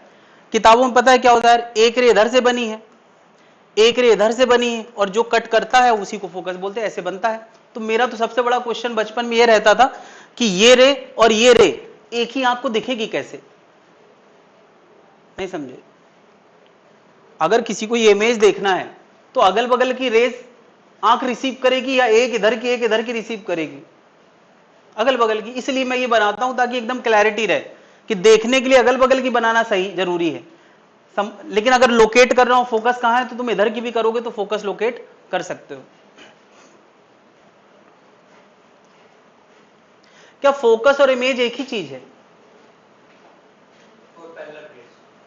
यार, जब मैं इमेज समझा रहा था तो वो ऑब्जेक्ट कहीं भी रखा हो सकता था, कहीं भी ऑब्जेक्ट रखा हो, जहां इमेज बनती है वो लोकेशन बदलती रहती है। लेकिन फोकस क्या एक खास तरह की रे के लिए बनता है? कैसी रे?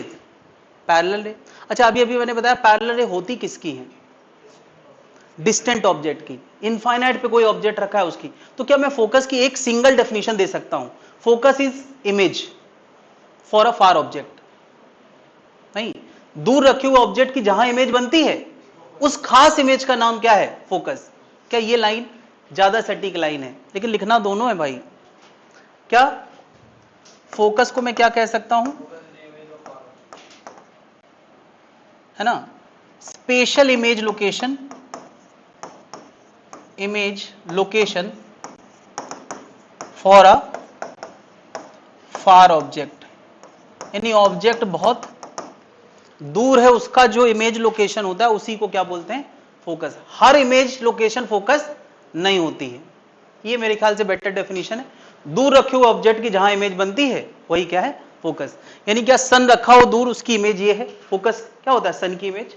सन दूर रखा हुआ है और उसकी इमेज यहां वर्चुअल बनी है। अच्छा, एक बात, फोकस भी रियल वर्चुअल हो, इमेज अगर रियल वर्चुअल हो सकती है तो फोकस भी रियल वर्चुअल होगा। बताओ, यहां पे रेस कट करी है या कट करती हुई महसूस हो रही है? कट करी है। तो कॉनकेव में कैसा फोकस होता है? Concave has real focus. यहां बताओ जरा कि पैरेलल रे आई आफ्टर रिफ्लेक्शन कट करी है या कट करती हुई महसूस हो रही है? अपीयर हो रही है। तो बता यार, कॉन्वेक्स का कैसा होता है? Has virtual focus. क्या ये बात समझ में आ गई? एक का फोकस मिरर के सामने है और एक का फोकस मिरर के पीछे। ऑब्वियसली मिरर के पीछे तो रेज जाती नहीं है तो वो अपीयर ही होगा, और मिरर के सामने रेज जाती हैं, इसका मतलब वो कट किया होगा। ये बात पूरी क्लियर हो गई यार? वहां से कनेक्ट करो सीधे इमेज से, सब कुछ एकदम कंटिन्यूटी में बताया जा रहा है। पहले तुमने इमेज समझा, अब खास इमेज समझा है। क्लियर है भाई लोग?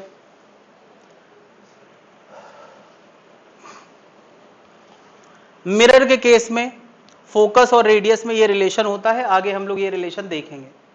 इतनी बात क्लियर हो गई?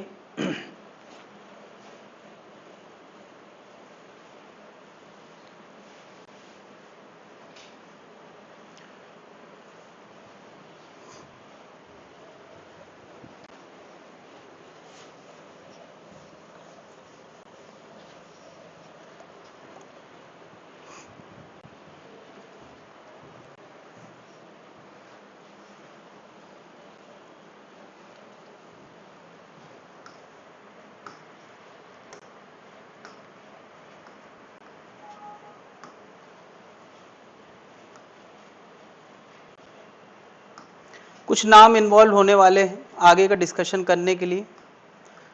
आई होप कि पिछला नोट कर लिया सबने। ये रोकना पड़ेगा, अगर मैं आगे बढ़ रहा हूं तो रोकना पड़ेगा। करना है कुछ? तो खैर, जब भी हम मिरर में इमेज की बातें करते हैं तो आमतौर पे ऑब्जेक्ट को मिरर के सामने रखा जाएगा जहां स्मूथ सरफेस है। मान लिया हमने कहीं ऑब्जेक्ट इस जगह रखा है, तो उस ऑब्जेक्ट की जगह से मिरर पे एक लाइन परपेंडिकुलरली डाल दो। परपेंडिकुलरली से मतलब है कि मिरर के साथ ये एंगल कितना होना चाहिए? 90 डिग्री। तो वो किसी एक पॉइंट पे कट करेगा। उस पॉइंट का नाम क्या होता है?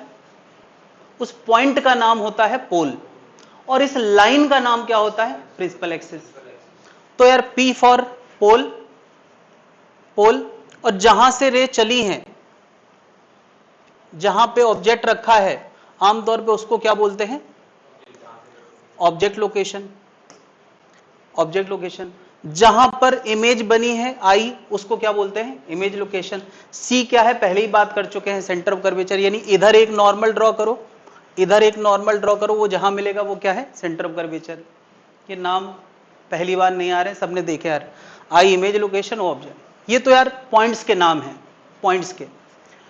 इस लाइन का नाम क्या है? Principal axis. इसका नाम क्या है? पोल। अब दूरियों के भी नाम हैं। ऑब्जेक्ट की दूरी को किस सिंबल से डिनोट करते हैं? यू से। इमेज की दूरी को किससे?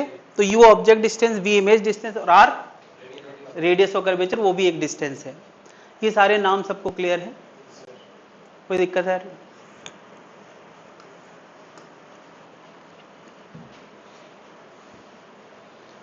कर इस टॉपिक में मुद्दा क्या है? अब हम थोड़ा सा केवल मिरर पे ही बातें करने वाले हैं। लेंस सेंस की बातें आगे चल के जब टॉपिक चेंज होगा तब करेंगे। अब हम केवल और केवल किन पे फोकस करने वाले हैं अपना डिस्कशन? कॉनकेव और कॉन्वेक्स। प्लेन मिरर की बातें हो गई। प्लेन मिरर में बड़ा सिंपल नियम निकल के आया है, क्या? कि जितना दूर ऑब्जेक्ट होगा उतना दूर इमेज। क्या यहां तुम्हें ऐसा लगता है कि जितना दूर ऑब्जेक्ट है उतना दूर इमेज है? बल्कि यह भी समझ में आ रहा है कि ऑब्जेक्ट अगर अपनी जगह बदलेगा तो इमेज भी अपनी जगह बदलेगी। यानी यू और वी के लिए बहुत सटीक रूल नहीं है। तो अभी हम थोड़ा सा ऑब्जेक्ट की दूरी को लेके न्यूमेरिकल डिस्कशन नहीं बल्कि क्वालिटेटिव डिस्कशन करने वाले। क्वालिटेटिव मतलब एक लगभग अंदाजा लगाने वाले हैं, ठीक है? फिर हम उसका मैथमेटिकल डिस्कशन करेंगे, फॉर्मूले से न्यूमेरिकल बातें करेंगे। अभी क्वालिटेटिव बातें होंगी, बाद में क्या होंगी? न्यूमेरिकल बातें। तो क्वालिटेटिव बातें करने के लिए मैं क्या करने वाला हूं? प्रिंसिपल एक्सिस पे एक ऑब्जेक्ट रखूंगा और उसकी इमेज लोकेट करूंगा। क्या बता, प्रिंसिपल एक्सिस पे अगर कोई ऑब्जेक्ट होता है तो एक चीज गारंटीड है। मैंने इतने सारे अभी तक डायग्राम दिखाए हैं, चाहे प्लेन मिरर हो, चाहे स्फेरिकल मिरर हो, चाहे सिंगल बाउंड्री रिफ्रैक्शन हो। अगर प्रिंसिपल एक्सिस पे ऑब्जेक्ट रखा है तो उसकी इमेज हमेशा प्रिंसिपल एक्सिस पे उसी के सामने बनती है, उसी के सामने बनती है। प्लेन मिरर में भी तो ऐसे ही होता था, लेंस में भी तो ऐसे ही होता है। ऑब्जेक्ट रखा है, प्रिंसिपल एक्सिस डाल दो, उसी के सामने कहीं प्रिंसिपल एक्सिस पे इमेज बनेगी। ऐसे होता है कि नहीं? जब ये गारंटी है कि प्रिंसिपल एक्सिस के रखे हुए ऑब्जेक्ट की इमेज प्रिंसिपल एक्सिस बनती है, तो हमें क्या दो रे दिखाने की जरूरत नहीं है। हम एक रे से इमेज को लोकेट कर सकते हैं। बस तुम्हें क्या करना है, एक रे डालना है, एक ये नॉर्मल बनाना है, ये एंगल और ये एंगल लॉ ऑफ रिफ्लेक्शन के हिसाब से क्या करना है, बराबर ये रे डालोगे, ये रे वापस आएगी बराबर एंगल पे, तो जहां प्रिंसिपल एक्सिस को ये कट कर जाए वही क्या है, इमेज। क्या इतनी बात समझ में आ रही? इसका मतलब इमेज बनाने के लिए दो रे की भी जरूरत नहीं है। कब तक, जब तक प्रिंसिपल एक्सिस पे डॉट रखा है। और अभी मैं डॉट ऑब्जेक्ट की, डॉट इमेज की ही बातें करने वाला हूं। क्या जनता समझ पा रही? तो हम लोगों को यार ये बड़ा आसान लग रहा है कि यार एक डॉट की एक इमेज बनाना है, बस तुम्हें एंगल का ध्यान रखना है, ऐसे रे बना दो तो इमेज बन जाएगी प्रिंसिपल एक्सिस पे जहां कट किया। तो हम बहुत सारे रूल एक रे से रिकवर करने वाले हैं। तो यार मेरी पूरी फिजिक्स में मैं मेमोरी से ज्यादा इसको प्राथमिकता देता हूं कि हम कैसे एक चीज से दूसरी चीज रिकवर करते करते आगे बढ़ सकते हैं, क्योंकि वो चीज हमारे ज्यादा काम की है। किताब के पन्ने पलटने से अच्छा है कि हम पेपर पे कुछ ऐसा काम करें जिससे आगे की चीज तुम्हें खुद समझ में आ जाए। तो उससे क्या, फिजिक्स का बार बार रिवीजन होता जाएगा और तुम अपने नियम खुद निकाल पाओगे। नियम याद करना और नियम रिकवर करने का प्लान करना क्या ज्यादा बढ़िया है? रिकवर करने का प्लान, कि कैसे हम नियम बनाएंगे अगर हम फंस जाएं, हमें कॉपी पलटने की जरूरत ना पड़े, है ना। तो मैं कुछ नियम बताने वाला हूं और हर चीज के पीछे कुछ ना कुछ बहुत छोटा सा मेथड, छोटी सी ड्राइंग है जिससे तुम उस नियम को ऑन द स्पॉट समझ सकते हो। क्लियर है? बहुत सारे नियम आने वाले हैं, लेकिन हर चीज की रीजनिंग तुम्हारे पास है, तुम्हें कभी भी उनको रटने की जरूरत नहीं है। ठीक है? तो मैं एक एक करके कॉनकेव कॉन्वेक्स के नियम बताने वाला हूं। पहले हम कुछ कॉमन नियम देखेंगे, फिर हम पर्टिकुलर नियम देखेंगे। कॉमन मतलब ऐसे नियम जो कॉनकेव और कॉन्वेक्स दोनों के लिए काम करेंगे, फिर ऐसे नियम जो केवल और केवल कॉनकेव के लिए काम करेंगे, फिर ऐसे नियम जो केवल और केवल कॉन्वेक्स के लिए। और अच्छी बात यह है कि इसके लिए हमें एक रे से ही सारा डिसीजन मिल जाएगा। बात क्लियर है? तो हम खुद नियम जनरेट कर रहे हैं। तो यार एक नियम तो हमने बना रखा है अभी, कि कभी भी कोई ऑब्जेक्ट अगर प्रिंसिपल एक्सिस पे रखा है तो इमेज हमेशा कहां बनती है, प्रिंसिपल एक्सिस पे। नहीं, ये रूल मिरर के लिए, बाउंड्री के लिए और लेंस के लिए, प्लेन मिरर के लिए, स्फेरिकल मिरर, सब के लिए काम करता है। जहां ऑब्जेक्ट के ठीक सामने इमेज, प्रिंसिपल एक्सिस पे, प्रिंसिपल एक्सिस पे। ये नियम सबको समझ आ रहा है? कहां से आया?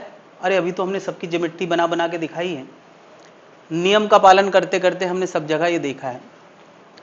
अब ये बात मैं मिरर के लिए करने वाला हूं। बताओ, अच्छा मिरर के लिए रियल इमेज कहां बनती है, सामने या पीछे?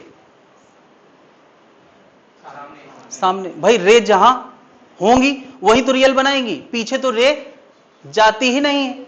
तो ये भी समझ में आ गया। Real image form in front end virtual in the back of mirror. ये रूल केवल और केवल किसके लिए मैं बता रहा हूं? मिरर के लिए। लेंस में रियल कहां बनेगा?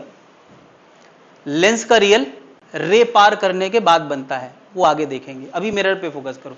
क्या ये कॉनकेव है, ये इमेज रियल है वर्चुअल? रियल है। ये बताओ, रे यहां से आई और आंख को लग रहा है जैसे इंफॉर्मेशन यहां से आई है, सॉरी इधर से, कैसी है? वर्चुअल है। तो वर्चुअल बिहाइंड द मिरर और real front of the mirror. क्या इस नियम पे किसी को कोई आपत्ति, कोई दिक्कत है? जब दिक्कत हो बना के देख लो यार। क्या ये रे और ऐसी सारी रे इस जगह पे कट करेंगी? नियम समझते जाओ, साथ में लिखते जाओ तो हजम होता जाएगा। लिखने का मतलब ये होता है कि तुमने एक बार अपने दिमाग से गुजार लिया और तुम्हें कोई कंफ्यूजन नहीं है। चलो तो चारों पांचों क्लियर कर दो तब नोट कर लेना, ये इतना पूरा हो जाए तब नोट कर लेना। चलो अब एक और बात समझो, ये बहुत इंपॉर्टेंट बात है। मैंने कहा यार ये ऑब्जेक्ट रखा था, यहां से रे चली, ये एंगल और ये एंगल बराबर है, ऐसे आई ऐसे चली गई, तो ये इमेज बन गई। एक रे से बना दिया मैंने। अच्छा मुझे बताओ, अगर मैं इधर ऑब्जेक्ट रखता तो क्या रे इधर से जाती, जिस एंगल पे गई उसी एंगल पे वापस आती, तो क्या वो इमेज इधर बन जाती कि नहीं? इसका मतलब क्या हुआ? जब ऑब्जेक्ट इधर था तो इधर इमेज थी, और इमेज वाली जगह पे तुमने ऑब्जेक्ट रख दिया तो ऑब्जेक्ट वाली जगह पे इमेज बन जाएगी। यानी क्या, चाहे लेंस हो चाहे मिरर हो, सब जगह ऑब्जेक्ट और इमेज की जगह इंटरचेंजेबल होती है। इंटरचेंजेबल का मतलब समझ रहा है कि जिस जगह पे ऑब्जेक्ट है उसके जहां पे इमेज बना है उस जगह ऑब्जेक्ट रख दो, तो ऑब्जेक्ट की जगह पे जरा इसको एक बार इधर भी देखें। बताओ ये ऑब्जेक्ट है तो रे का एरो ऐसे दिखाएंगे और आंख को इमेज यहां नजर आएगी। क्या एरो में बदलता हूं, ऐसा एरो बना दूं तो इसको ऑब्जेक्ट कह सकते हैं? फिर तुम्हें याद है आज ही के दिन मैंने बताया वर्चुअल ऑब्जेक्ट भी एक चीज होती है। अगर रे ऐसी है ऐसी तो वो यहां इकट्ठा होने वाली है मगर हो नहीं पाई, तो इसको क्या बोलोगे? इसको क्या बोलोगे? Virtual object. और वो टकरा के कहां इकट्ठी हो जाएंगी? यहां इकट्ठी। तो क्या मैं कह रहा हूं कि जब ये ऑब्जेक्ट था तो ये इमेज थी और जब ये ऑब्जेक्ट बन गया तो ये इमेज बन गई? क्या इंटरचेंजेबल है कि नहीं? है ना, इंटरचेंजेबल बता रहा हूं मैं, ये नहीं बता रहा हूं कि रियल का वर्चुअल, वर्चुअल का रियल होगा। ऐसा भी हो सकता है वर्चुअल का वर्चुअल हो, ये नहीं बता रहा हूं मैं, ये बता रहा हूं कि जहां पहले ऑब्जेक्ट है और जहां इमेज है, इमेज की जगह पे ऑब्जेक्ट रख दोगे तो ऑब्जेक्ट की जगह पे इमेज बन जाएगी। बस इंटरचेंज कर सकते हैं हर जगह। क्या जनता समझ पा रही है? क्या ये नियम ये सबके लिए काम करेगा? मिरर के लिए भी, लेंस के लिए भी, बाउंड्री के लिए भी। इमेज और ऑब्जेक्ट की लोकेशन हमेशा इंटरचेंजेबल है, कभी भी बदल सकते। और लॉजिक क्या है? अरे एरो ही तो बदलना है। जब मैं इधर से एरो दिखा रहा हूं तो इधर जाएगा, इधर से एरो दिखाऊंगा तो इधर आएगा, तो वो तो इंटरचेंजेबल होगा ही। क्या इतनी बात समझ में आ गई? कोई दिक्कत है? अगला पॉइंट है, कभी भी जब किसी ऑब्जेक्ट को पोल के बहुत करीब रखते हो, बहुत करीब, तो वो टकरा के आंख को इमेज भी बहुत करीब दिखाता है। वैसे ये बहुत प्रैक्टिकल बात नहीं कि ऑब्जेक्ट को हम चिपका दें।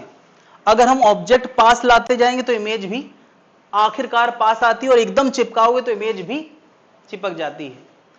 जैसे प्लेन मिरर में बताओ, ऑब्जेक्ट इधर रखोगे तो इमेज कहां बनेगी?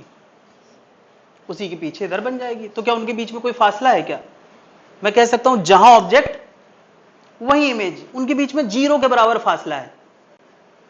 तो इसका मतलब यार image of an object at pole form at pole, हाँ वो हो सकता है पोल के जस्ट आगे, पोल के जस्ट पीछे। क्या बात समझ में आ रही है? ये भी रूल सबके लिए काम करता है। लेंस में भी कोई ऑब्जेक्ट चिपका के रखोगे तो इमेज चिपका के बनी, हो सकता है उसी तरफ बने, हो सकता है अपोजिट बने, लेकिन दूरी अगर 0 है तो इमेज की दूरी भी 0 होगी। ये बात समझ में आ रही है? एक और बात, फोकल पॉइंट क्या होता है ये बात मैं समझा चुका हूं। Image location of an object at principal axis at infinite. बात क्लियर है? ये नियम बहुत कॉमन नियम है और ज्यादातर नियम तो लेंस और उसके लिए भी काम करते हैं। और किसी नियम में कोई आपत्ति हो तो मुझे बताएं। ये नियम ऐसे हवा में नहीं आए हैं, सबकी इमेज लोकेशंस बना बना के देखे गए हैं।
पूरा भरा करो यार, काय आधा भरते हो।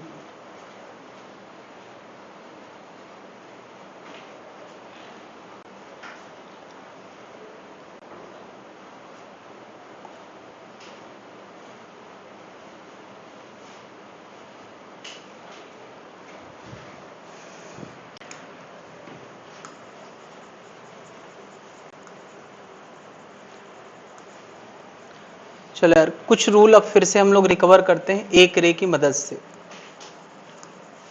और उन रूल को हम बना बना के लिखते जाएंगे, ठीक है। बताओ, अच्छा अगर कोई ऑब्जेक्ट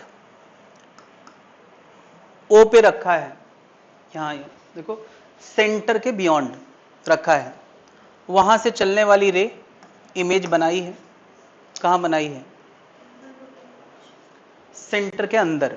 इतना सबको समझ में आ रहा है? अच्छा, ऑब्जेक्ट थोड़ा और दूर कर दें, दूर कर दे थोड़ा इधर, बता इधर करेंगे तो ये एंगल बड़ा हो गया ना, थोड़ा सा बड़ा हो गया, थोड़ा सा, तो टकरा के जो इमेज बनेगी वो भी उसी एंगल पे बनेगी कि नहीं? तो जैसे जैसे ऑब्जेक्ट दूर जा रहा है, इमेज भी सेंटर से दूर जा रही है, सेंटर से दूर जा रही है, नहीं? अच्छा, ऑब्जेक्ट और दूर करते करते मैं इनफाइनाइट पे रख दूं तो इमेज कहां बन जाएगी? फोकस पे। कहां बन जाएगी? क्या इससे भी दूर रख सकता हूं? नहीं, उससे दूर क्या रख सकते हैं? यानी सी से लेके इनफाइनाइट तक कहीं भी ऑब्जेक्ट रखो। अच्छा, सी पे रख दें तो क्या हो? थोड़ा पास रख दें तो क्या होगा? पास रख दें तो एंगल कम हो जाएगा, तो यहां बनेगी। और सी पे रख दें तो सी पे ही बनेगी, वहीं से जाएगी, टकरा के वापस आ जाएगी। तो एक बात समझ में आ रही है यार, सी की में सी पे, और सी से दूर जाओगे तो इमेज सी से एफ के, नहीं, सी से एफ के बीच में, पोल तक नहीं गई, अरे इनफाइनाइट की एफ पे आ गई। तो तुम सी की सी पे देख रहे हो और सी से दूर जाते जा रहे हो, तो इमेज भी दूर जा रही है सी से, मगर फोकस से आगे नहीं जाएगी। यानी ऑब्जेक्ट सी से इनफाइनाइट कहीं भी हो, इमेज सी से एफ के बीच में बनेगी। रियल बनेगी या वर्चुअल बनेगी? रियल बनेगी। क्या ये नियम सबको दिख रहा है? मैं सारे एक्सप्लेन कर दूं तब लिख लेना। क्या इस बात पे किसी को कोई आपत्ति? अच्छा, भूल जाओ तो क्या करोगे? अरे यार, एक नॉर्मल बना दोगे, रे बना बना के देखो, तुम्हें खुद समझ में आ जाएगा इनफाइनाइट का फोकस पे और बाकी सबका उसके बीच में। ये रूल नहीं है यार, तुरंत रिकवर किया जा सकता है। थोड़ा सा फील भी करोगे ना, बनाओगे भी नहीं, तुम्हें समझ में आ जाएगा यार, सी का सी पे और इनफाइनाइट का फोकस पे, तो बाकी सबका उसके बीच में। एक ही रे से तो बनाना है, कौन सा मुश्किल काम है? तो यार रूल की तरह देना एक चीज है, उसके लिए मेमोरी बहुत ज्यादा चाहिए। सबके पास जरूर नहीं मेमोरी इतनी हो, और मेमोरी बायो के लिए भी तो बचाना है यार। इतनी सब फालतू की बातें जिसमें कोई कनेक्शन नहीं, वो भी याद रखना है। इनऑर्गेनिक के लिए, ओ माय गॉड, फिजिक्स तो छोड़ा, इनऑर्गेनिक में तो कोई लॉजिक ही नहीं है, बस याद रखना है। इनऑर्गेनिक में लॉजिक होते हैं क्या? मतलब मुझे नहीं पता, हो सकता है अब टीचर बहुत अच्छे होने लगे हैं तो उसमें लॉजिक मिल गए हों। इनऑर्गेनिक में होते हैं क्या? इनऑर्गेनिक और बायोलॉजी में बहुत सारी चीजें, तो उसके लिए मेमोरी बचा के रखो। हाँ, वो तो और सरदर्द है कि नियम किसी तरह से समझा बड़ी देर में, अचानक से क्या आ गया? फिजिक्स में एक्सेप्शन नहीं है यार, वो हर चीज का जवाब है यार, हर चीज का जवाब है। कहीं भी ऐसा रैंडम तो नहीं आएगा कि यार इस चीज का जवाब ना हो, भले वो हमारे सिलेबस का हिस्सा हो ना हो, लेकिन जवाब सबका है।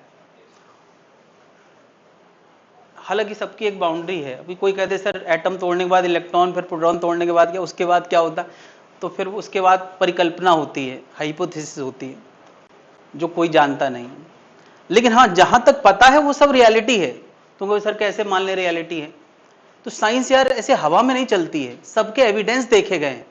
बहुत लोग तो यार मतलब इस पे आ जाते हैं कि जो चीज की प्रूवन थ्योरी है उस पे भी कहते हैं कि तुम्हें कैसे पता कि गैलेक्सी होती है कि नहीं होता, तुम्हें कैसे पता कि सन है इतनी दूरी पे, दूरी कैसे नाप ली? अरे भैया, नापने के मेथड्स हैं। अगर किसी ने 12th तक की फिजिक्स ढंग से पढ़ी है तो उसमें भी मेथड समझ में आ जाएगा कि सन की दूरी नापी जा सकती है। ये सब हवा हवाई नहीं है। कौन गया था सन तक नापने? कौन सा इंची टेप यूज किया था? फेसबुक में तो ऐसे ही लिखा होता है। तब मुझे समझ में आता है कि अशिक्षा जो है कितनी भयानक है। भाई उसको नहीं पता, उसको लगता है कैसे कोई मेजर कर सकता है, क्योंकि उनके पास मेथड्स नहीं है। तो आदमी को अपनी नॉलेज की जो बाउंड्री है ना, वहीं से लगता है कि इसके बाद दुनिया खत्म है ना। लेकिन जब तुम नॉलेज बालों को ढंग से समझोगे तो तुम्हें समझ में आएगा यार हमें कितना कम पता है। तो अपने ढक्कन पहले तो ओपन रखो, ये मत मानो यार कि हमें सब पता है। हाँ, तो ये बात क्या रिकवरी के साथ समझ में आ गई? रिकवरी के साथ जब भूलो ऐसे रे बना के देख लो, समझ में आ जाएगा यार। चलो अच्छा बताओ, अब मैं फोकस से अच्छा बताओ, इन सी से इनफाइनाइट के लिए इमेज कहां बनना है? सी से एफ। अच्छा ये वाइस वर्सा भी तो है। अगर ऑब्जेक्ट सी से एफ के बीच में रखा हो तो भाई रिवर्सिबिलिटी अभी तो बताई, ये बात भी कहीं होगी, ये रिवर्सिबिलिटी कहीं है कि नहीं है, ये तुम यहीं से समझ ला यार। हाँ क्या? हाँ इंटरचेंजेबल है, ठीक है वो है, लेकिन अब तुम ये भी समझ लो सी से एफ के लिए इमेज कहां बनेगी? इनफाइनाइट और सी के, ये रिवर्सिबिलिटी का नियम है। चलो अब मैं फोकस से भी पास आ जाऊं, यहां आ जाऊं, सोच के देखो यार। देखो यार फोकस से जाने वाली रे पैरेलल जाती है, अब अगर यहां रख दिया तो एंगल और बड़ा हो गया नॉर्मल के साथ कि नहीं? तो इसका भी एंगल और बड़ा हो जाएगा, तो क्या ये रे जाके कहीं मिलेगी क्या? नहीं यार, पैरेलल तक तो हम कहते हैं मिल गई, ये रे तो अब वहां नहीं मिल सकती, तो आंख यही रिसीव करेगी और आंख को ये इंफॉर्मेशन कहां से आती हुई नजर आएगी? पीछे। यानी फोकस के आगे आ जाओगे तब शुरुआत हो जाएगी वर्चुअल इमेज बनने की। यानी real object closure then focus, virtual image form behind the mirror.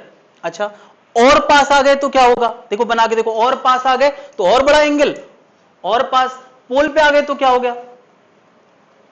अरे पोल का पोल पे, पोल का पोल पे। तो मैं एक लाइन बनाऊं कि सारे ऑब्जेक्ट जो फोकस और पोल के बीच में है उनकी इमेज बिहाइंड द मिरर बनती है, और कहां? पोल से लेके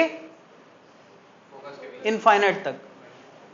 अरे देखो यार फोकस के जस्ट अंदर इधर कोई रे होगी तो वो रे लगभग पैरेलल होगी, तब उसकी इमेज कहां बनी है? उस तरफ। जैसे जैसे ऑब्जेक्ट पास वैसे वैसे इमेज पास। यानी यार अगर कोई ऑब्जेक्ट क्लोजर देन फोकस है तो वर्चुअल इमेज कहां बनेगी? बिहाइंड द मिरर, और कहां? फ्रॉम पी टू पोल से इनफाइनाइट। अच्छा अब उल्टी बात करो, ऑब्जेक्ट एफ से पी के बीच में है, इमेज वर्चुअल है, यहां भी रिवर्सिबिलिटी लगा लें यार, ऑब्जेक्ट इस तरफ हो जाए, एक मिनट, हो सकता है क्या? ऑब्जेक्ट इस तरफ हो सकता है क्या? हो सकता है, वर्चुअल ऑब्जेक्ट। अरे उल्टी बात नहीं जानते, ऐसी रे आए जो यहां इकट्ठा होने वाली थी, रिवर्सिबिलिटी। यानी अगर फोकस से पोल तक ऑब्जेक्ट तो इमेज इधर बनती है, और अगर ऑब्जेक्ट इधर रखा है पोल से इनफाइनाइट बिहाइंड द मिरर तो इमेज एफ और पी के बीच में बनेगी।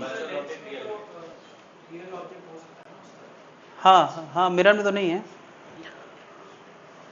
तो अब एक बात बताओ, पहली बात तो image of object concave mirror से रियल बनता है या वर्चुअल भी बनता है? रियल और वर्चुअल बनता है। और एक लाइन और, virtual object behind the mirror अगर है तो रियल इमेज बनेगी कहां? क्या सारी बातें हमने लाइनें ड्रॉ कर करके समझ ली हैं, और सारे नियम हमने खुद रिकवर किए हैं, किसी के भरोसे नहीं है, किसी किताब के भरोसे नहीं है। बस एक बेसिक नियम है कि ऐसे लाइन बना के प्रिंसिपल एक्सटेंशन जहां कट करे वहां इमेज बन जाती है। नोट कर लिया भाई? अब इतना ठीक है, ठीक है, सुनना अच्छी चीज है, बट थोड़ा थोड़ा पेन चलाते रहो, अपने दिमाग को बढ़ाना भी तो यार, हमको डुअल कोर बनना है। डुअल कोर समझते हो यार? दो प्रोसेस एक साथ कर पाए, समझते समझते नोट करना। चलो धीरे धीरे सही, कुछ दिन बाद सही।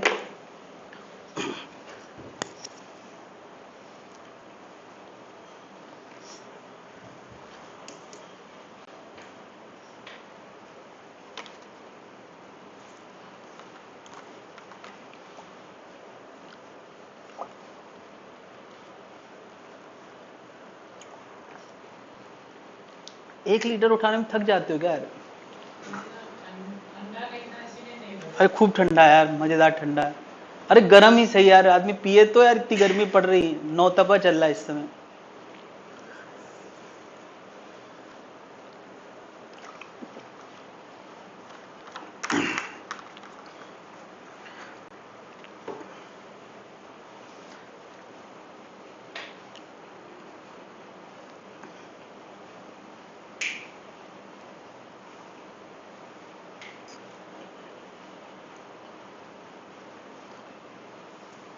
सामने कुछ फॉरेन यूनिवर्सिटी वाले अपना कैंप लगा रहे हैं। फॉरेन क्या है, फॉरेन यूनिवर्सिटी में कॉलेज जॉब्स कुछ चाहिए हो तो उनका कैंप लगा है नीचे, लड्डू उड्डू बटेंगे, इसलिए मैं बता रहा हूँ।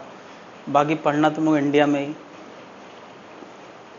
उसका आज इनॉग्रेशन है, मेरे पास कार्ड आया था सुबह सुबह। जब उसने देखा कि यहीं देर पीछे ही है, इनको कार्ड नहीं देंगे तो कहेंगे कैंप हटाओ तो सुबह कार्ड देने आ गया।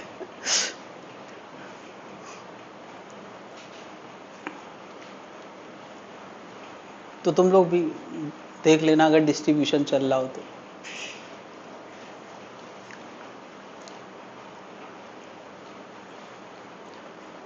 पूछ लेना, मतलब कि वैसे तो विदेशों में फीस थोड़ा नीट की कम है। जिनके कम नंबर आए हैं 500 400, वो लोग विदेश जा सकते हैं पढ़ने के लिए। जाना किसी को? मात्र 22 लाख रुपए। हाँ 22 लाख में MBBS हो जाता है। यूक्रेन जाना पड़ेगा, और कहाँ होता है, रशिया में होता है। रशिया में 22 लाख यार एग्जैक्ट नहीं पता है, लगभग पता है 30-32, बहुत एग्जैक्ट पता है।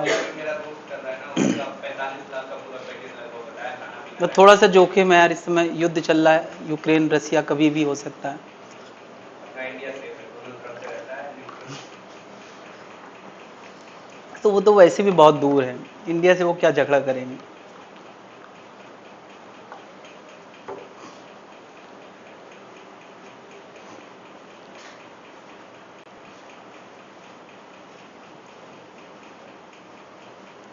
बहुत एग्रेसिव ना होने का फायदा है इंडिया को हमेशा। इंडिया को कोई ये मानते नहीं कि इसका कुछ हो सकता है, इस चक्कर में कोई किसी से इंडिया से लड़ता नहीं है। मतलब जैसे अमेरिका हो गया या रशिया हो गया, चाइना जरूर थोड़ा बहुत लड़ता है, लेकिन कई बार वो लोग फायदा उठा ले जाते हैं। जैसे पावर वाले लोग लड़ गए आपस में, सब कंगाल हो गए, तो रहेगा कौन? जो जबरदस्ती पावर ना दिखाए वही बचता है फिर।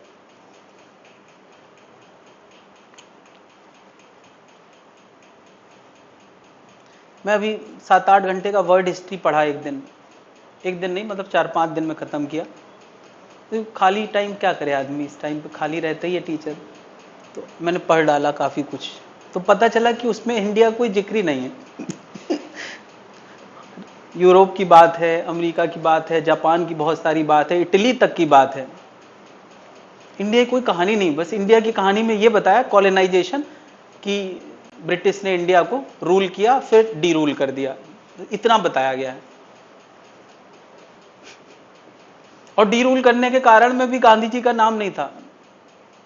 वो कह रहे थे कि ब्रिटिश परेशान हो गया था सेकेंड वर्ल्ड वॉर के बाद, उसकी हालत खराब थी, तो वो क्या रूल करता। तब मुझे समझ में आया अफ्रीका की भी यही स्थिति थी कि कोई भी आता था वहीं से डिसाइड कर लेता था अपने देश से कि हम इतने हिस्से पे राज करेंगे, आता था राज करना शुरू कर देता था। उनकी जनता की कोई बात ही नहीं है पूरे डिस्कशन में, कि वहां की जनता भी है, उनसे कोई बात होती थी कि नहीं, कुछ नहीं, कोई नेता भी नहीं होता था, जैसे मतलब कि वो कबीले वाले टाइप, इस तरह से। बड़ा बेकार लगा यार, मैंने कहा कुछ तो बात करते कि हाँ रानी लक्ष्मीबाई थी, उन्होंने युद्ध किया, उसके बाद फिर नोट करने के लिए टाइम दे रहा हूं भाई, तुम लोग कहानी मत सुनो, जिनका नोट हो गया वही रोज सुन सकते कहानी। तुम बैठ के कहानी सुन रहे हो यार।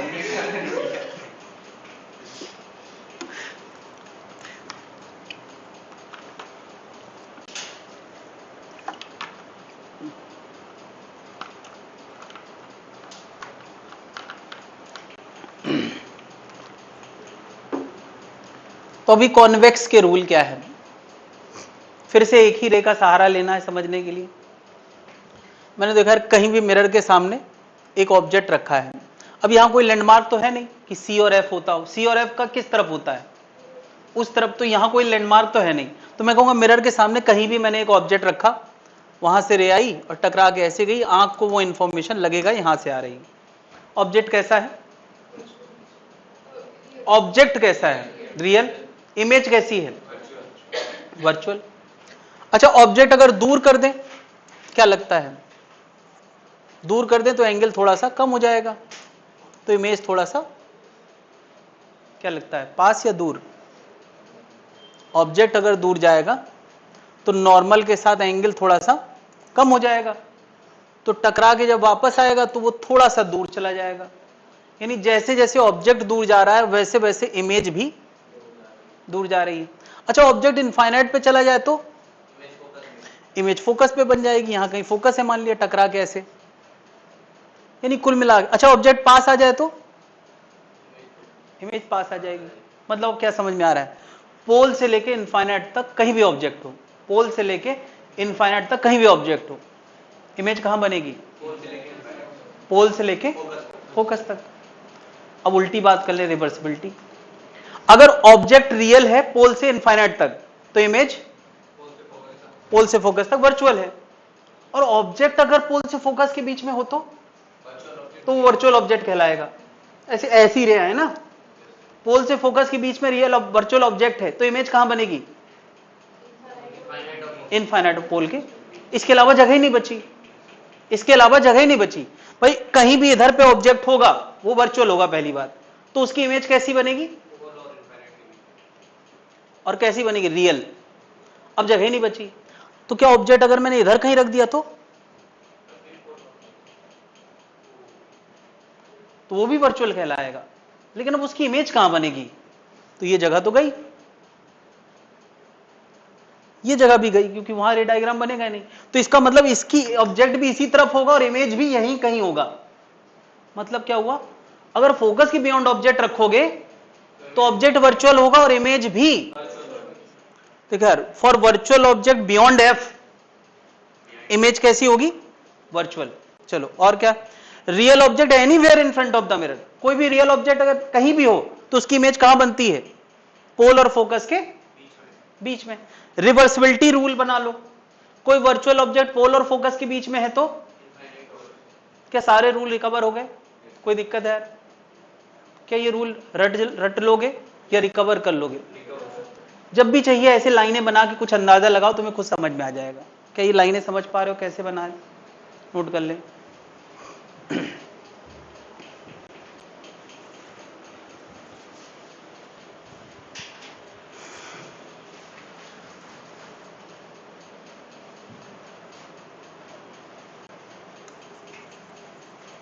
हर चीज का जवाब बस एक रे के लाइन डायग्राम से है, तुम्हें अंदाजा लगने लगेगा किसका क्या होगा।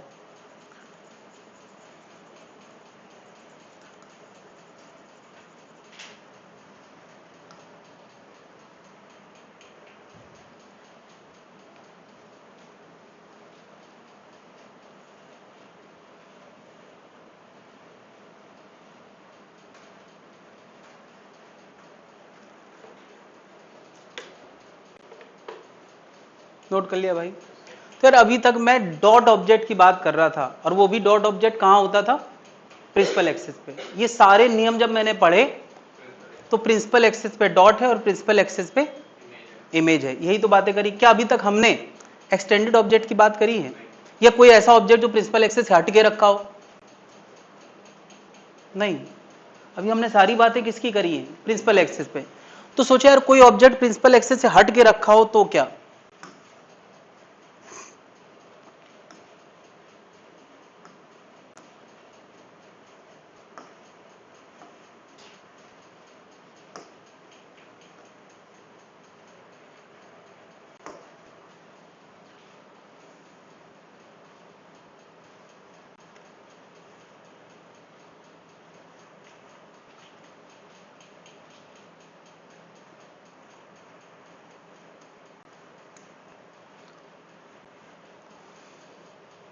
चलो इस पे थोड़ा देर बाद आते हैं। सबसे पहले मैं डॉट ऑब्जेक्ट की ही बात कर लूं। डॉट ऑब्जेक्ट में कुछ नाम अभी तक हम लोगों ने पढ़े हैं, इसका मैथमेटिकल फार्मूला नहीं दिया गया है। एक ऑब्जेक्ट अगर u डिस्टेंस पे है तो इमेज v डिस्टेंस पे बनती है। ये सिंबल्स अभी ने सबने देखे थे। सेंटर ऑफ कर्वेचर इसकी पहचान है और उसकी दूरी को हम क्या बोलते हैं? r। तो u, v और r अभी तक तीन ही चीजें हैं जिन पे हमने बात करी है। r मिरर की पहचान है, u ऑब्जेक्ट की डिस्टेंस है और v इमेज की डिस्टेंस है। तो u, v और r इनका एक रिलेशन लाया जाता है मैथमेटिकली। ऑब्वियसली यार कुछ ना कुछ मैथमेटिक्स इसमें इन्वॉल्व है जिसको हम नहीं टच करना चाहते। यू वी और आर का ये रिलेशन आता है ना, ये अल्फा बीटा गामा मान के ट्रिग्नोमेट्री लगा के आता है, बट उससे हमें कोई लेना देना नहीं है, हमें सीधे सीधे इसका यूज करना है। 2/r ठीक है। अब ये फॉर्मूला किसको रिलेट कर रहा है? ऑब्जेक्ट की दूरी, इमेज की दूरी और रेडियस ऑफ कर्वेचर। तुम्हारे हाथ में अगर मिरर दिया हो तो बता यार, सेंटर ढूंढना आसान काम है या फोकस ढूंढना आसान काम है? कैसे ढूंढोगे? मिरर हाथ में है तुम्हारे, उसका सेंटर कैसे ढूंढोगे? फोकस। भाई मिरर हाथ में है, सन के सामने खड़े हो जाओ तो फोकस पे इमेज बन जाएगी, वो चमकदार पॉइंट जहां बनेगा।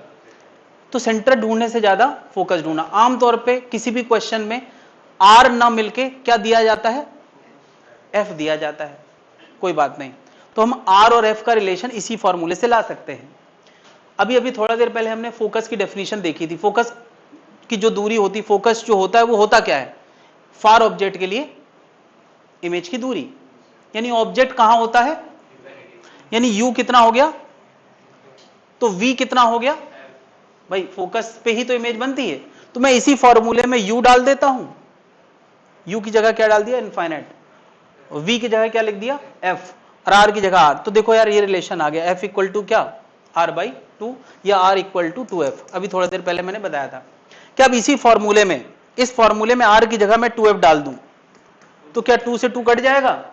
फॉर्मूला क्या बन जाएगा? 1/f। तो अब यार हम इस फॉर्मूले को ज्यादा भाव देंगे, कारण क्योंकि फोकस एक इजीली अवेलेबल चीज है, यानी हमें किसी भी ऑब्जेक्ट की दूरी u पता हो, v लाने के लिए ये फॉर्मूला यूज किया जाएगा। फॉर्मूला क्लियर है? ये फॉर्मूला किस मिरर के लिए है? कॉनकेव या कॉन्वेक्स या दोनों? Valid for both the mirror. ये दोनों मिरर्स के लिए वैलिड है using sign convention. Using sign convention. Sign convention के बारे में हम लोग बात करेंगे थोड़ी देर बाद जब न्यूमेरिकल करेंगे, बट अभी समझ लो साइन कन्वेंशन के साथ अगर यूज करेंगे तो ये दोनों मिरर के लिए काम करता है। साइन कन्वेंशन बड़ा आसान है यार। पोल को ओरिजिन 0 0 मान लो तो इसके आगे पॉजिटिव होता है, पीछे नेगेटिव, ऊपर पॉजिटिव होता है, नीचे नेगेटिव। करेंगे तो फिर मैं एक बार रिपीट कर दूंगा। तो यार अब तक की कहानी में हमने डॉट ऑब्जेक्ट की डॉट इमेज समझा है। डॉट ऑब्जेक्ट की डॉट इमेज।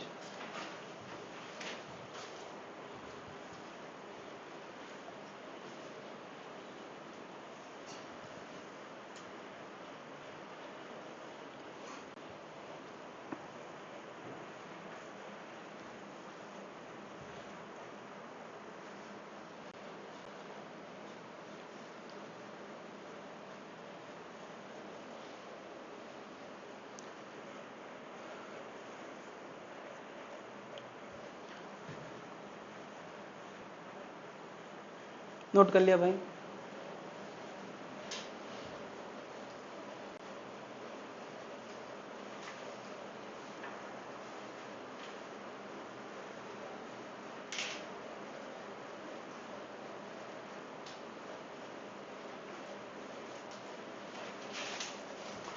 तो ये फॉर्मूला डेरिवेशन से आया है जिसको हम स्किप कर रहे हैं। फिजिक्स में यार हर चीज जहां बहुत कॉम्प्लेक्स मैथ्स इन्वॉल्व है वो नीट के काम की नहीं है। छोटे मोटे डेरिवेशन स्टेप्स हैं तो हम जरूर समझेंगे, है ना। इसको हम सीधे मान लेते हैं कि हाँ ये आता होगा। फिर भी अगर किसी को बहुत ज़्यादा इंटरेस्ट हो तो क्लास के पहले या बाद में जान सकता है, जानकारी सारी मिल जाएगी। बट काम का नहीं है तो उसको अवॉइड करेंगे तो तुम्हारे लिए फायदेमंद रहेगा। नोट कर लिया भाई लोग? तो ये डेरिवेशन से आया है। इसके बाद सारी बातें अब कनेक्टेड हैं कि आर और एफ का रिलेशन इसी फॉर्मूले से आया है।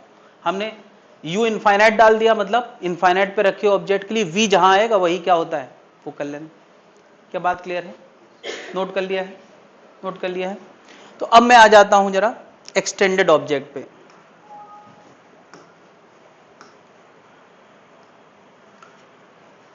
कितने लोग केमिस्ट्री पढ़ के आते? पढ़ के आए हो मतलब? तो स्टेमिना रहता है 4 घंटे 4.5 घंटे पढ़ने का कि थक जाते हो? मतलब क्योंकि अभी नया नया है, बीच में तुम लोगों ने ब्रेक का भी मजा लिया है, तो 4 घंटे बैठने के रहता है।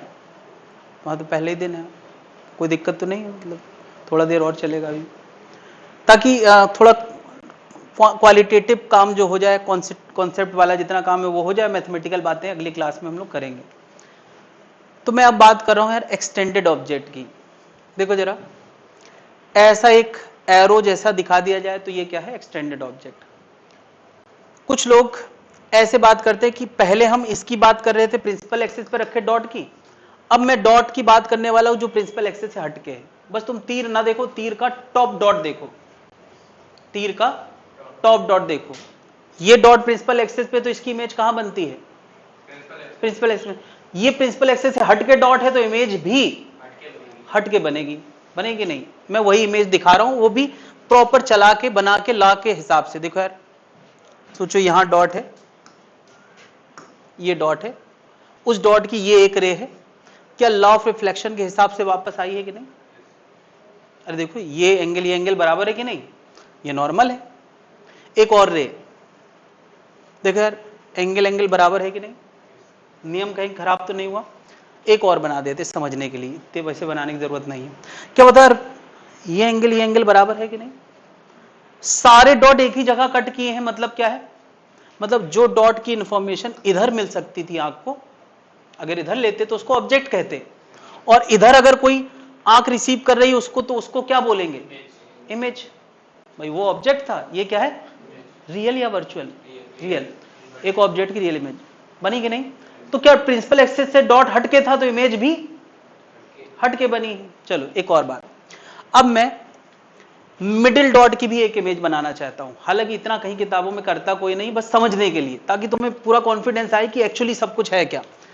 यहां से मिडिल डॉट से निकलने वाली एक रे, दो रे, तीन रे, क्या हर रे यहां मिली है कि नहीं? तो क्या मैं कह सकता हूं जो इंफॉर्मेशन आपको इधर मिल सकती थी वो इंफॉर्मेशन अब आपको इधर मिलेगी। जरा ध्यान देना, टॉप डॉट इधर इमेज, मिडिल डॉट इधर इमेज, प्रिंसिपल एक्सिस वाला डॉट प्रिंसिपल एक्सिस पे। अब ये बात पक्की है कि अगर इनकी लाइन मैच कर रही है तो इसकी भी लाइन मैच करेगी। यानी क्या एक सीधे एरो का एक उल्टा एरो इधर बन जाएगा कि नहीं?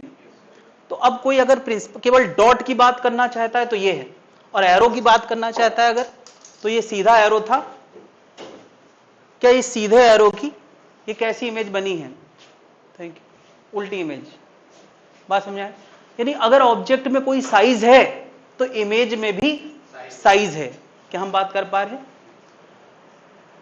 ये नोट नहीं करना भाई, ये क्यों नोट करोगे, तो समझाने के लिए था, अभी नोट करने के लिए आएगा।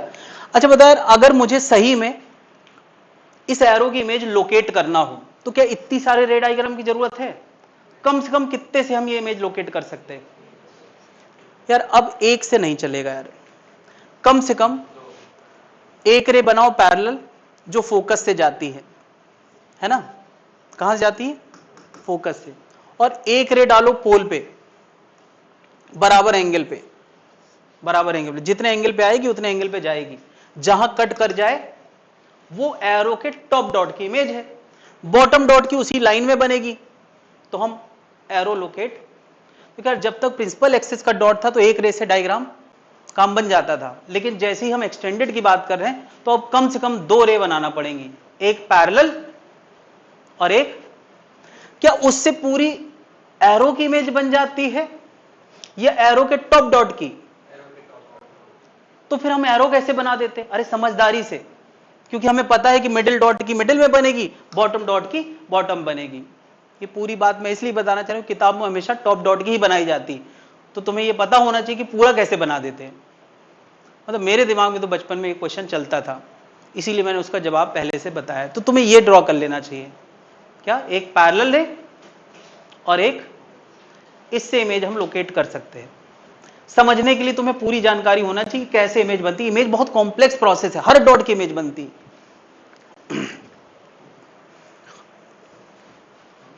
हाँ ये तो बना ही लो यार। अच्छा बताओ, ये कॉन्वेक्स बना है, कॉन्वेक्स, मैं यहां पे एक डॉट एरो लग दूं, इसकी इमेज मुझे लोकेट करना है तो क्या करूंगा? एक टॉप रे, टॉप डॉट का पैरेलल रे बनाऊंगा, वो कहां से जाएगा? ठीक है, और एक मैं पोल पे डालूंगा उसी एंगल, जहां ये कट कर जाए वही इमेज है। समझ गया? दो रे से काम चलेगा, एक रे पैरेलल डालते हैं और एक रे पोल पे डालते हैं, एक पोल पे डालते हैं और एक parallel to the principal axis डालते हैं।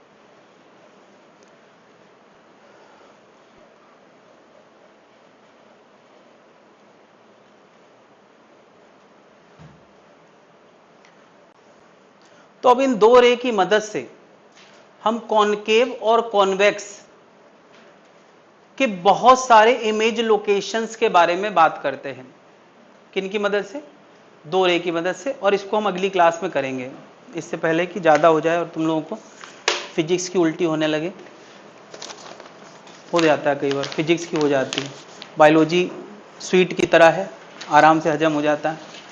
केमिस्ट्री